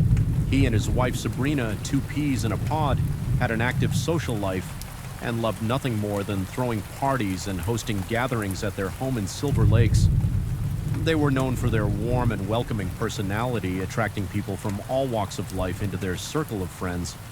But what captivated everyone about Robert and Sabrina was their youthful energy and unbreakable bond. Robert and Sabrina were like a couple of teenagers in love, not a long-time married couple. They had adorable names for one another and were always laughing, leaving those around them feeling uplifted and inspired. Robert's attentiveness and dedication to Sabrina left many of her girlfriends envious. They wished their husbands were as attentive and considerate as Robert. He seemed to know exactly what Sabrina needed and would always support her, making her feel valued and loved. Even though Robert and Sabrina's social circle was large, at the core of their friendship was a group of tight-knit men and women who referred to themselves as the Wolf Pack. This Wolf Pack included Jason Bertine, a firefighter in Silver Lakes, and his wife Kelly, a hairdresser. As the years went by, Robert and Sabrina became the goat of people for these parties. Creating a fun atmosphere filled with laughter and good times. Alcohol played a significant role in the lives of Robert and Sabrina. They embrace the mantra. It's 5 o'clock somewhere as their go-to phase, whenever the urge to drink struck the heavy drinking, accompanied a changing dynamic in their marriage due to the changes in their relationship. The couple decided to embark on an open arrangement, allowing each other to explore relationships with other people. One of the couples they frequently socialized with was their friend Jason and Kelly. Despite the unconventional nature of their arrangement, Robert and Sabrina seemed happier than ever. They presented the image of an ideal modern American family on Sunday, August 17, 2017. Robert embarked on his usual 85-mile journey to work at the BNSF Railways in Tehachapi. Robert, covering for a co-worker, had a scheduled shift at the BNSF warehouse, a mundane industrial building on the outskirts of the city as the Sidai. Night progressed. Sabrina awaited Robert's return this night. Held a special significance for the couple as their daughter's first day of school. Was the following day the couple's daughter did not want to go to bed without getting a kiss goodnight from her daddy. However, Sabrina's concern grew when Robert never returned home. Meanwhile, in Tehachapi at the BNSF warehouse, Robert's replacement for the night arrived to find Robert lying lifeless on the floor. The co-worker, in shock, immediately called 911, alerting the authorities to the situation. Officers and paramedics arrived at the scene within minutes, but their efforts proved to be in vain. Despite their best efforts, the medics were unable to save Robert. Robert was found sitting against his work truck upon examination. The detectives saw that Robert had been shot twice, once in the upper torso and once in the head. The crime scene investigators immediately secured and processed the crime scene, a small warehouse belonging to the BNSF. As investigators meticulously examined the premises, they stumbled upon a crucial piece of evidence: an expended bullet found above Robert's head. This bullet was collected for evidence testing as investigators sought to piece together the puzzle of this heinous crime. As investigators delved deeper into the crime scene, they walked into the warehouse office and noticed it had been ransacked. Drawers were pulled out, their contents strewn across the floor. Shop manuals, binders, and important documents lay scattered about, seemingly tossed aside in a haphazard manner. Initially, the detectives at the scene believed that the killing of Robert was a crime of opportunity. A suspect looking to perpetrate a robbery had stumbled upon the unsuspecting victim and opened fire, leaving him lifeless on the ground. However, as the investigation progressed, the detectives began to question their initial assumptions. Upon closer examination, the detectives realized the crime scene had been staged. News of Robert's murder reached Sabrina, Robert's wife. The devastating new news shattered her world, leaving her in a state of shock and grief. Sabrina retreated to her room, shut off from the outside world, and wanted no part in planning his funeral. During the investigation into Robert's murder, the detectives faced a peculiar challenge. Everyone who knew Robert described him as an exceptional person. Robert's friends and family painted a picture of a man who had it all: charm, intelligence, and charisma. According to them, he was the type of man every woman wanted this overwhelming praise for. Robert confused the detectives. If Robert was such a great man, why would someone want to shoot him in cold blood? The detectives were left scratching their heads, unable to find any logical motive behind such a heinous crime. As the investigation progressed, the detectives found themselves at a standstill. There were no witnesses to the shooting and no evidence at the scene that could lead them to a suspect. The only person they were left with to question was Robert's wife, Sabrina. Sabrina assured the investigators that she and her husband had an excellent relationship. She expressed her shock at the realization that someone would want to harm Robert. Although the crime scene yielded a bullet fragment, it provided no evidentiary value. However, the detectives were able to determine that the bullet had come from a .044 or .0045 Magnum weapon. Despite the lack of solid leads, the detectives remained determined to uncover the truth behind Robert's murder.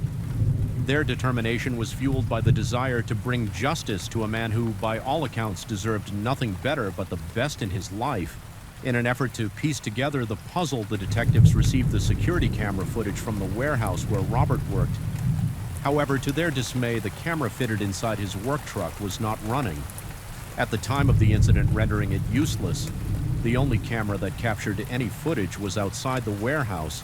As the detectives watched the footage, they spotted a person with a limp walking through the warehouse complex around the time they believed Rob was shot. Unfortunately, the grainy quality of the video made it difficult to identify any features of this person. However, the detectives felt confident that it was a man, not a woman. Based on the shape of the person's body, Robert's employer, BNSF Railway, stepped in to help in the search for answers. They offered a $1,000 reward for any information that could lead to an arrest. This incentive generated a flood of leads from various tipsters, but unfortunately, none were relevant to Robert Roberts' shooting. As investigators delved deeper into the case, they discovered additional video footage of Robert. On the day he was killed, this footage was obtained from local businesses located along Goodrich Drive near the warehouse where Robert was shot. The detectives carefully reviewed the footage they were able to identify and track every motorist who passed by the area during that time. However, there was one notable exception. Despite their best efforts, the detectives were unable to identify the person driving a motorcycle who passed by the area. Around the time Robert was murdered, this mysterious motorcycle driver stood out to the detectives. They felt strongly that the person was connected to the crime but could not identify them due to a helmet obscuring their face. The identity of the motorcyclist remained a mystery, adding to the frustrations of the investigation. Despite their extensive efforts, the detectives were unable to determine who the person was, as the detectives worked tirelessly to unravel the truth behind the crime. They received an unexpected lead from Robert's friend Jason Bertine 3 weeks after Robert's murder. Jason came forward with important information that could shed light on the case. He contacted the detective working on Robert's murder investigation and divulged details about a man named Jonathan Hearn. According to Jason, Jonathan was a firefighter and used to work with him. Jason revealed suspicions about Jonathan's relationship with Robert's wife, Sabrina Lehman. He informed the detective that Jonathan had called him and left a voicemail expressing remorse for Robert's passing. However, the content of the message was confounding. Jonathan never explicitly admitted involvement in the murder, but expressed apologies for what had happened. Jason turned over more evidence to the police regarding Jonathan Hearn. This evidence was a letter written by Jonathan in which he repeatedly apologized for something. However, the letter failed to provide insight into what exactly Jonathan was apologizing for. Furthermore, Jason's wife, Kelly, shared her suspicions with the detectives. According to her, Jonathan had been spending a significant amount of time at Sabrina and Robert's home following Robert's murder. Kelly found this strange. The detectives began their investigation by looking into Jonathan Hearn's background.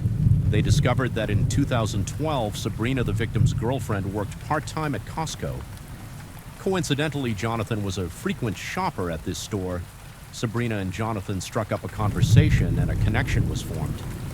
After exchanging phone numbers, they soon found themselves in a romantic relationship. However, Robert, unaware of the ongoing affair, stumbled upon intimate text messages on Sabrina's phone. This discovery shattered his trust in her. Sabrina assured Robert that she would end things with Jonathan, but that promise proved empty. As the detectives explored various leads, they discovered that Jonathan Hearn had access to a motorcycle. This discovery raised suspicions as the detectives believed that the suspect had used a motorcycle to carry out Robert's murder. Further investigation revealed that there was a Yamaha motorcycle registered to Jonathan. That information added fuel to the detectives' theory that Jonathan Hearn may have been involved in the murder.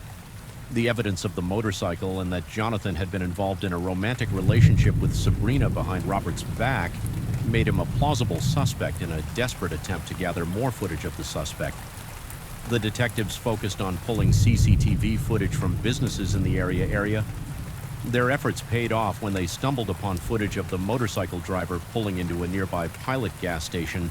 The detectives found more footage of the suspect in the convenience store, where they were able to see the suspect wearing a red bandana to conceal his face. However, with the helmet still on, they were unable to identify the suspect's features.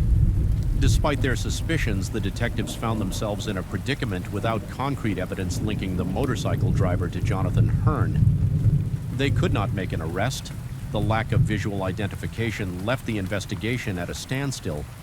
However, the detectives remained convinced that Sabrina was involved in the murder. They knew that if their theory was correct, Sabrina's lover Jonathan was likely the culprit, determined to catch them in the act.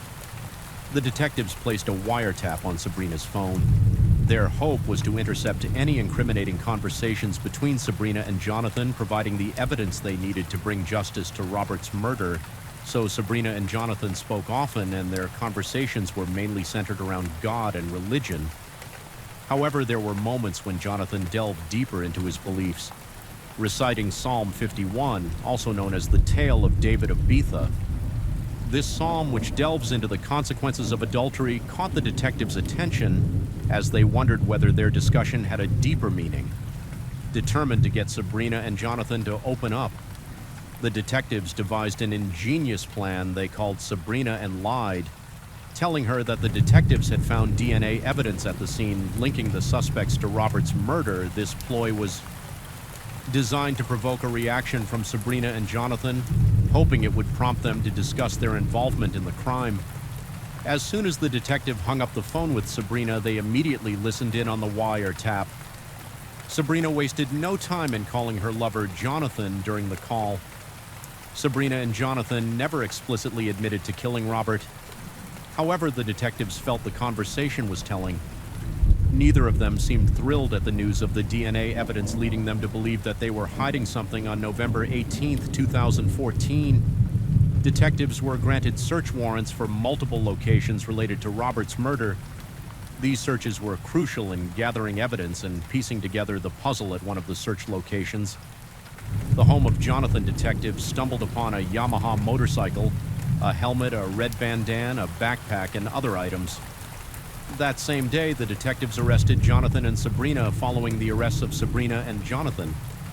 Sabrina was taken to the police department for questioning. During this 4-hour interview, Sabrina adamantly denied having any involvement in her husband's murder.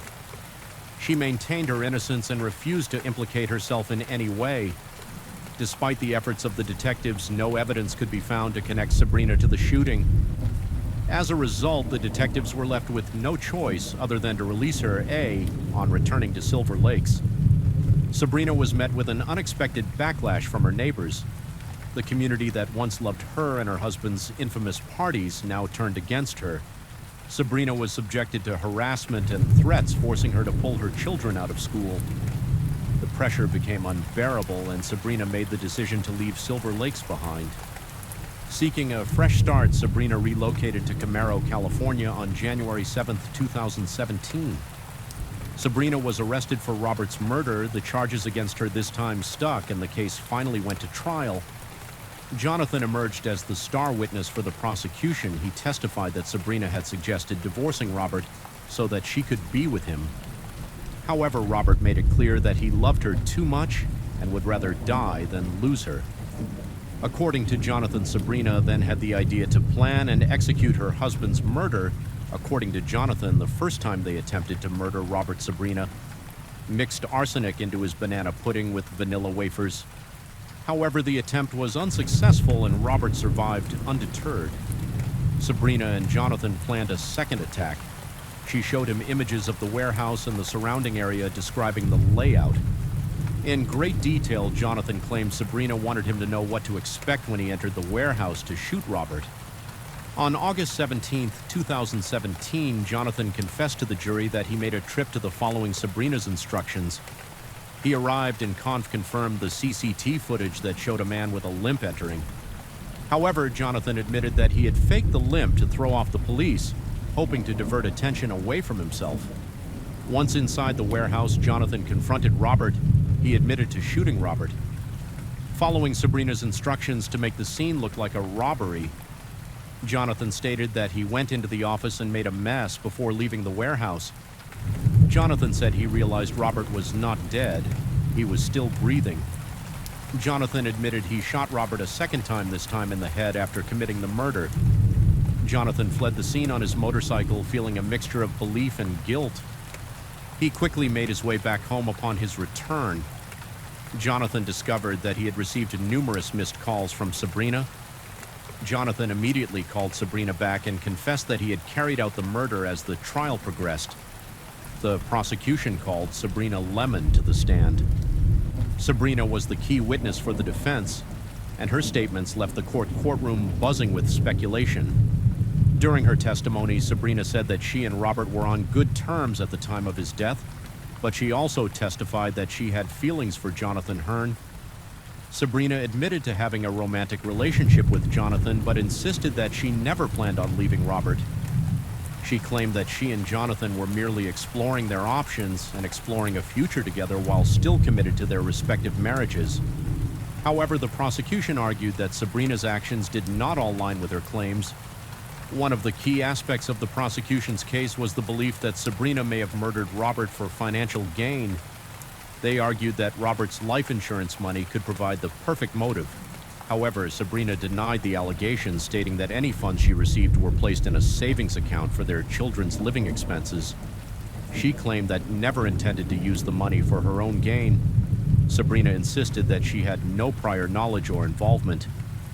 In his death, however, the prosecution presented evidence to the jury that showed Sabrina did not act like a grieving widow. After the shooting, they presented text messages that Sabrina and Jonathan exchanged, revealing their continued romantic relationship in one text. Sabrina calls Jonathan a sexy guy and professes her love for him.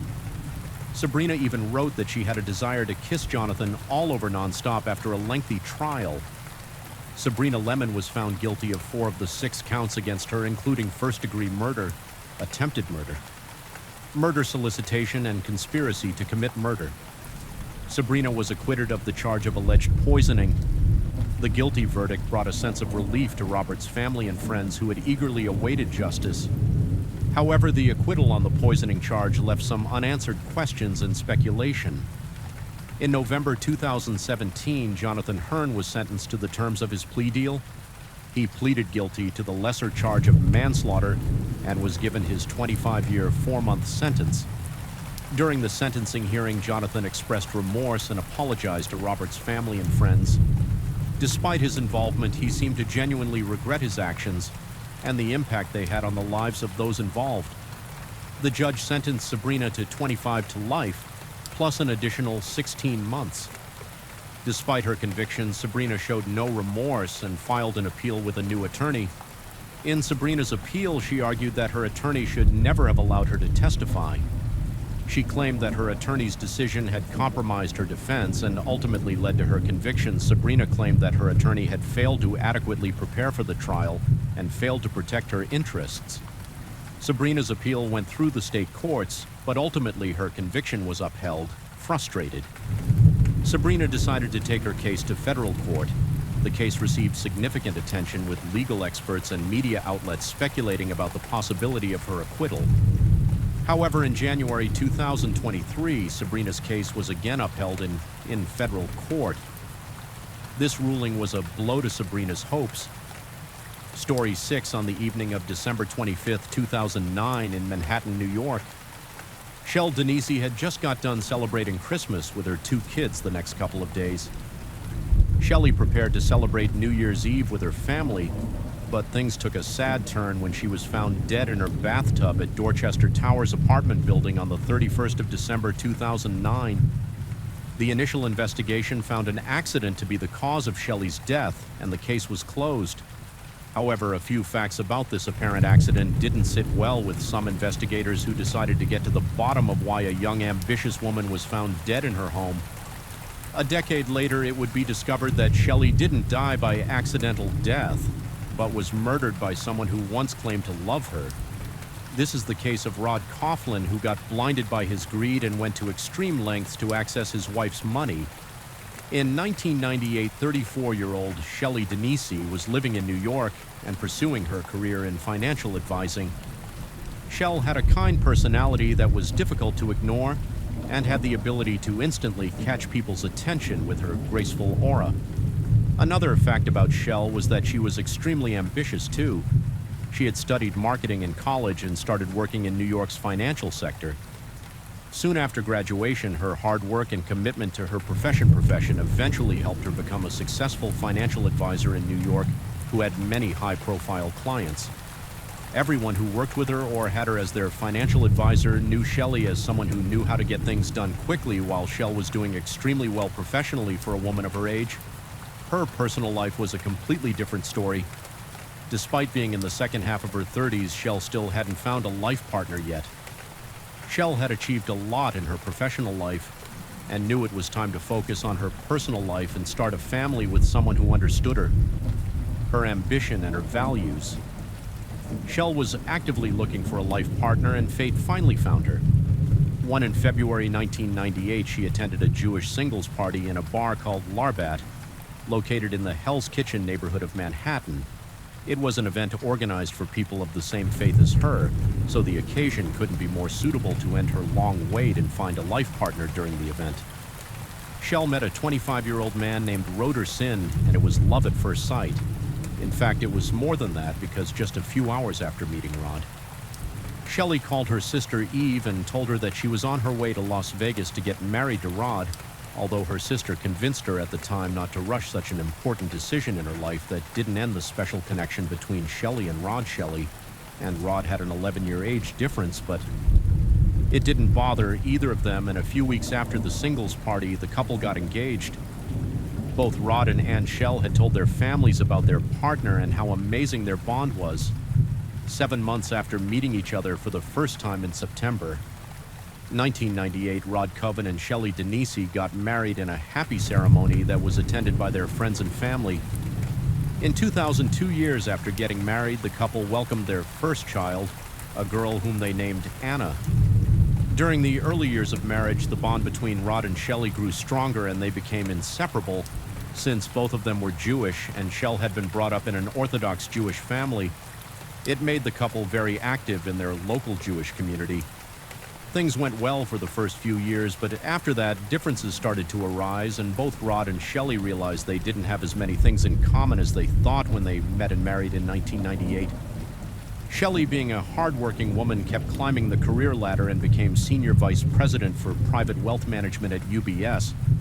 As for Roddick, he was completely opposite to his wife. He had initially tried to make a career as a stockbroker, but when he couldn't succeed, he decided to live off his wife's money. Shelley wanted her husband to be successful like her and even funded a couple of his ventures, but due to Rod's lack of interest, both the businesses failed. Having a husband who couldn't become as successful as her was still acceptable to Sheila because she loved him. But things started to change when Rod developed an obsessive passion for backgammon gambling. Rod won a few games initially and decided to earn money through it. He would go on days-long trips around the country to participate in different B-gam tournaments when home. He would spend hours playing the game to get better at it. But that wasn't the only problem with time. Rod had also secretly started looking for women to date on different websites and social media platforms. He was so into it that he once contacted nearly 40 women on Facebook in a single day, most of which were the B-gammon players he had met during different tournaments.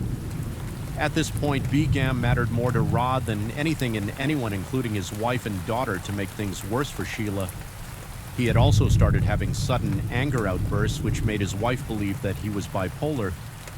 Sheila's bad time wasn't ending as she got pregnant with twins and lost both of them in a premature delivery.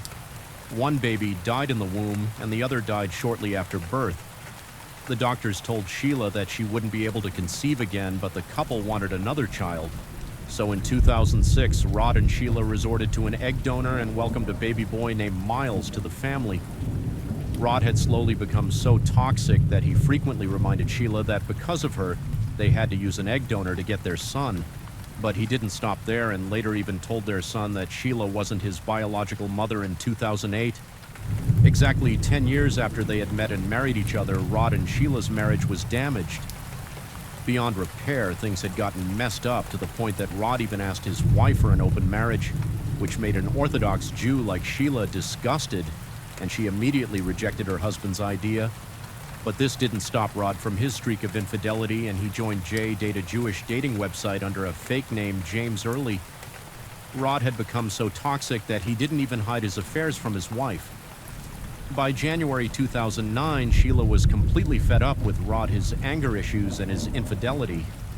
She even told her sister Eve that she was scared this could lead to something bad for her and her children. In April 2009, Sheila decided to live separately to avoid issues with her husband from affecting her children. But Sheila didn't want the children to be separated from their father, so she leased an apartment across the hall in the same building and asked Rod to move in there. The couple tried to make the new arrangement work, but soon things got worse within a month when Rod forcefully moved his stuff back into Sheila's apartment by mid-May 2009. Sheila knew her marriage couldn't be saved and filed for divorce. This forced Rod to move back to the apartment across Ross the Hall, and things slowly started getting back to normal for the couple. Sheila now put her full focus into work and continued with her successful career. Since she and Rod had officially separated, she also started seeing other guys. She was once again a happy woman who was thriving in her personal and professional life. Sheila's progress didn't sit well with her ex-partner, who decided to make her life the living hell at.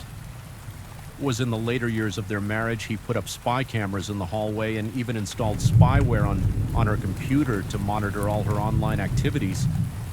But he didn't stop there and tried to get Sheila fired by falsely complaining to her boss that she was using drugs and was also draining their joint account, when in reality Sheila used only $800 from the account compared to Rod, who had withdrawn $7,200. Since their separation, Rod's attempt to get Sheila fired from her job failed because her boss was already aware of the situation. Infuriated by this, Rod Coughlin decided to become even more evil, having unrestricted access to Sheila's apartment. Rod took the kids from their mother's apartment on July 8, 2009, and didn't come back at 8 p.m. when he was supposed to return. The children, Sheila tried contacting him, but he didn't respond to her calls or messages. Worried about her children's safety, Sheila decided to contact the police.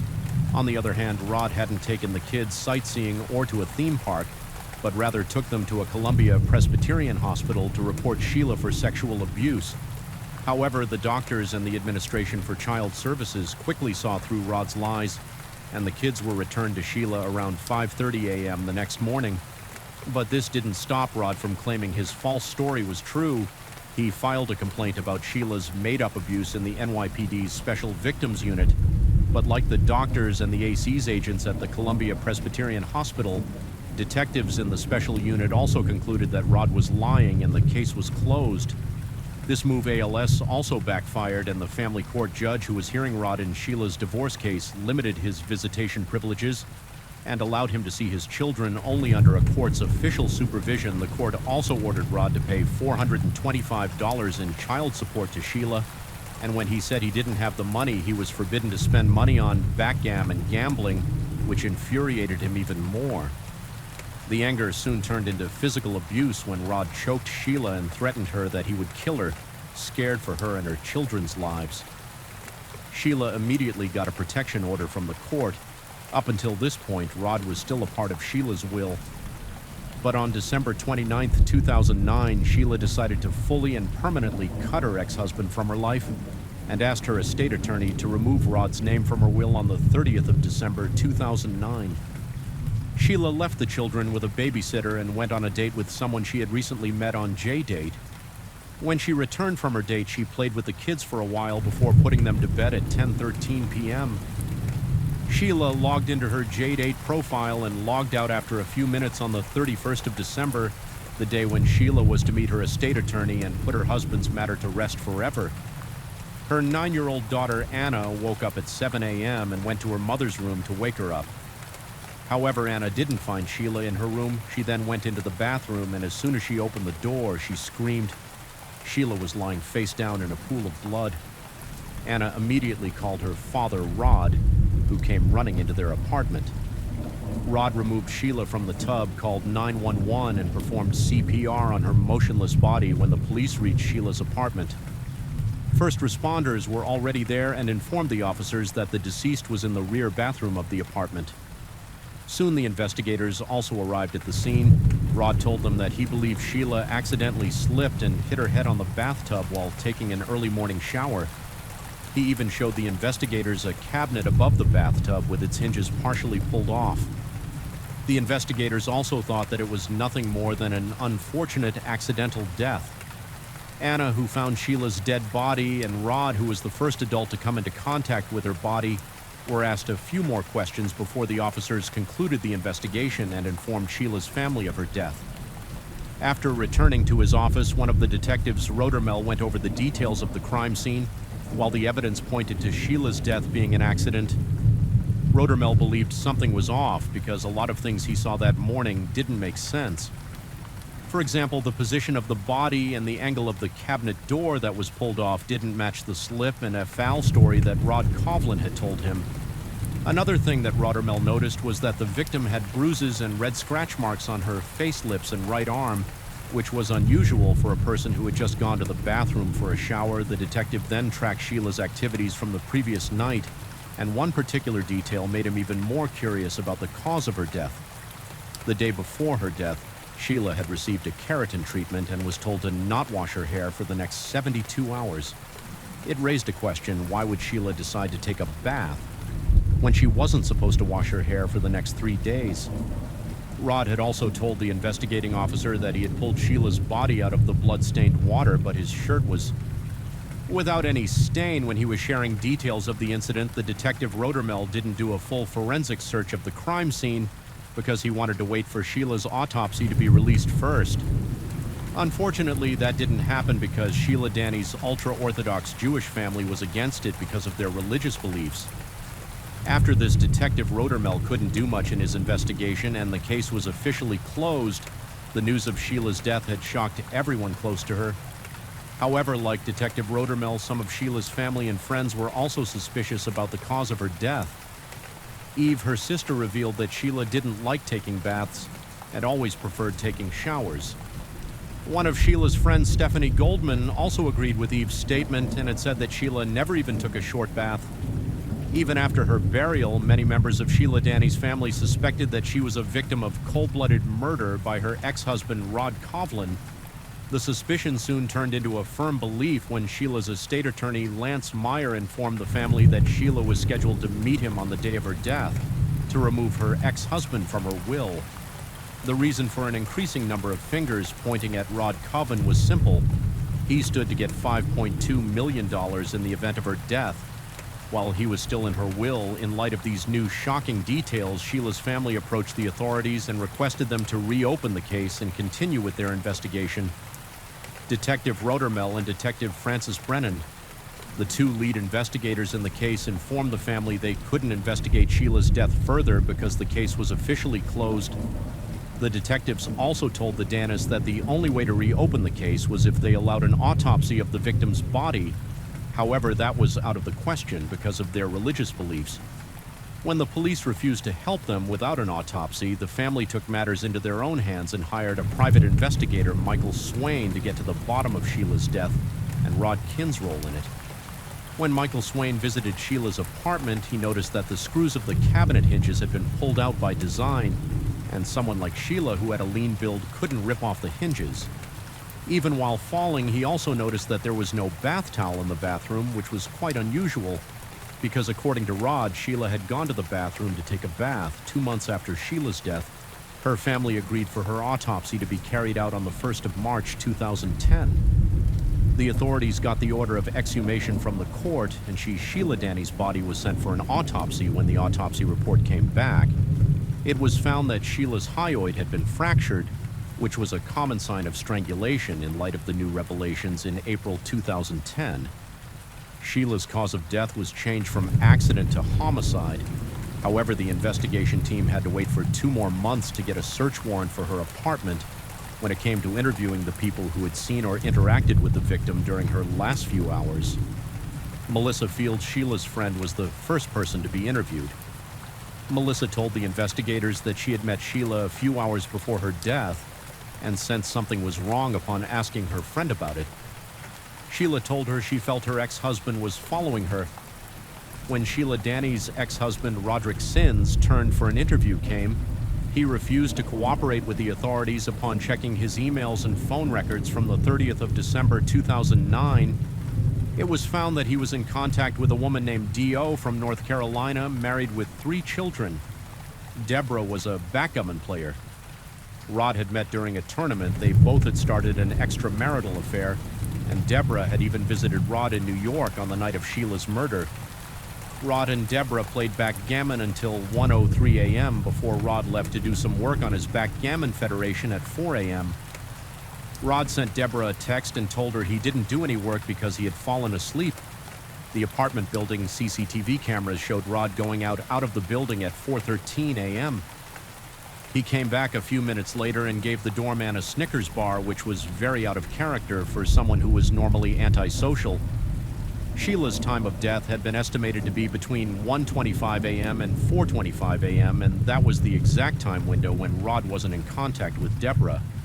When Deborah was interviewed, she only had good things to say about Rod and didn't give anything that could lead to charging Rod with Sheila's murder. Rod, due to the ongoing investigation and murder case filed against him in 2011, was barred from accessing the money Sheila had left him in her will, and his children were placed with his parents because of Rod's custody battle with their maternal uncle. Soon his parents found out that Rod had been stealing from the children's college fund, which resulted in violent arguments. Rod took a total of $84,000 from the children's college fund and spent it on trips with Deborah and participating in different backgammon tournaments due to his increasingly violent behavior. Rod's parents banished him and Deborah from their house. Infuriated, he decided to kill his parents and get his children and Sheila's money back. He came up with a number of different murder plans.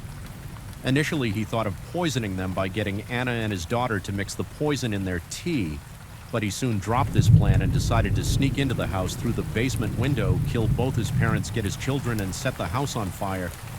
A couple of his plans also included Deborah, whom he had shared everything with, but she refused to become part of any such plan and asked Rod to drop those ideas too, while Rod was busy trying to find a foolproof plan to get rid of his parents. The police were looking at different aspects of the case to find credible evidence against him. When Rod realized he might be close to getting arrested, he tried to frame his daughter Anna for Sheila's murder. He drafted a false confession in Anna's email account in which she had said she pushed her mother in the bathroom, which resulted in her death. According to the fake email on the night of Sheila's death, Anna had an argument with her because of her going on dates. By 2014, Deborah had also become terrified of Rod, and the pair started growing distance. Rod eventually broke up with Deborah, which turned out to be a huge mistake, because Deborah soon contacted the authorities and told everything she knew about Rod and her plans. Over the years, the police now had enough evidence against him, so Rod Coven was arrested on November 1st. 2015, the arrest was made just a month before the end of the 6-year wait imposed on him by the court, which would give him access to Shell's $5.2 million. Besides her statements, Deborah also provided hard drives full of data from Rod's electronic devices that indicated that Rod killed his wife to gain custody of the children. As a result, Rod Coughlin was charged with second-degree murder in 2016, and his trial began in 2019. A 12-member jury heard testimonies at the Manhattan Supreme Court in New York. The prosecutors argued that Rod always wanted to get rid of Shelley. It was just a matter of when the prosecutors also argued that despite all the evidence against Rod Coven being circumstantial, he was the only person who had motive to kill Shelley, Denise. Patricia Swenson, one of the key witnesses and Rod's former girlfriend, told the court that during a trip in August 2009, Rod got extremely angry when talking about his ex-wife. She also said that he repeatedly said during that trip he wanted to kill Shelley as the trial progressed more and more. Damning evidence against Rod was presented in front of the court. Despite his lawyer attempts to portray him as innocent, the conclusion of the 8-week-long trial saw the jury finding Rod Coven guilty of murdering his ex-wife Sheila Denise on April 10, 2019. The court sentenced Roderick Coven to 25 years to life imprisonment for murdering his ex-wife. Rod Coven later appealed the court's decision, but the appeal was rejected. He is currently serving his time in Attica Correctional Facility in New York as the rain gently falls and the night grows deeper. Thank you for joining me here at Mr. Sherlock Holmes. True crime stories remind us of life's mysteries and the importance of staying aware, even as we seek comfort in the quiet of the night. If you've enjoyed tonight's tale, don't forget to like, share, and subscribe. Let the rain carry you to a peaceful sleep, and until we meet again, stay safe, stay curious, and let the Night Watch watch over you.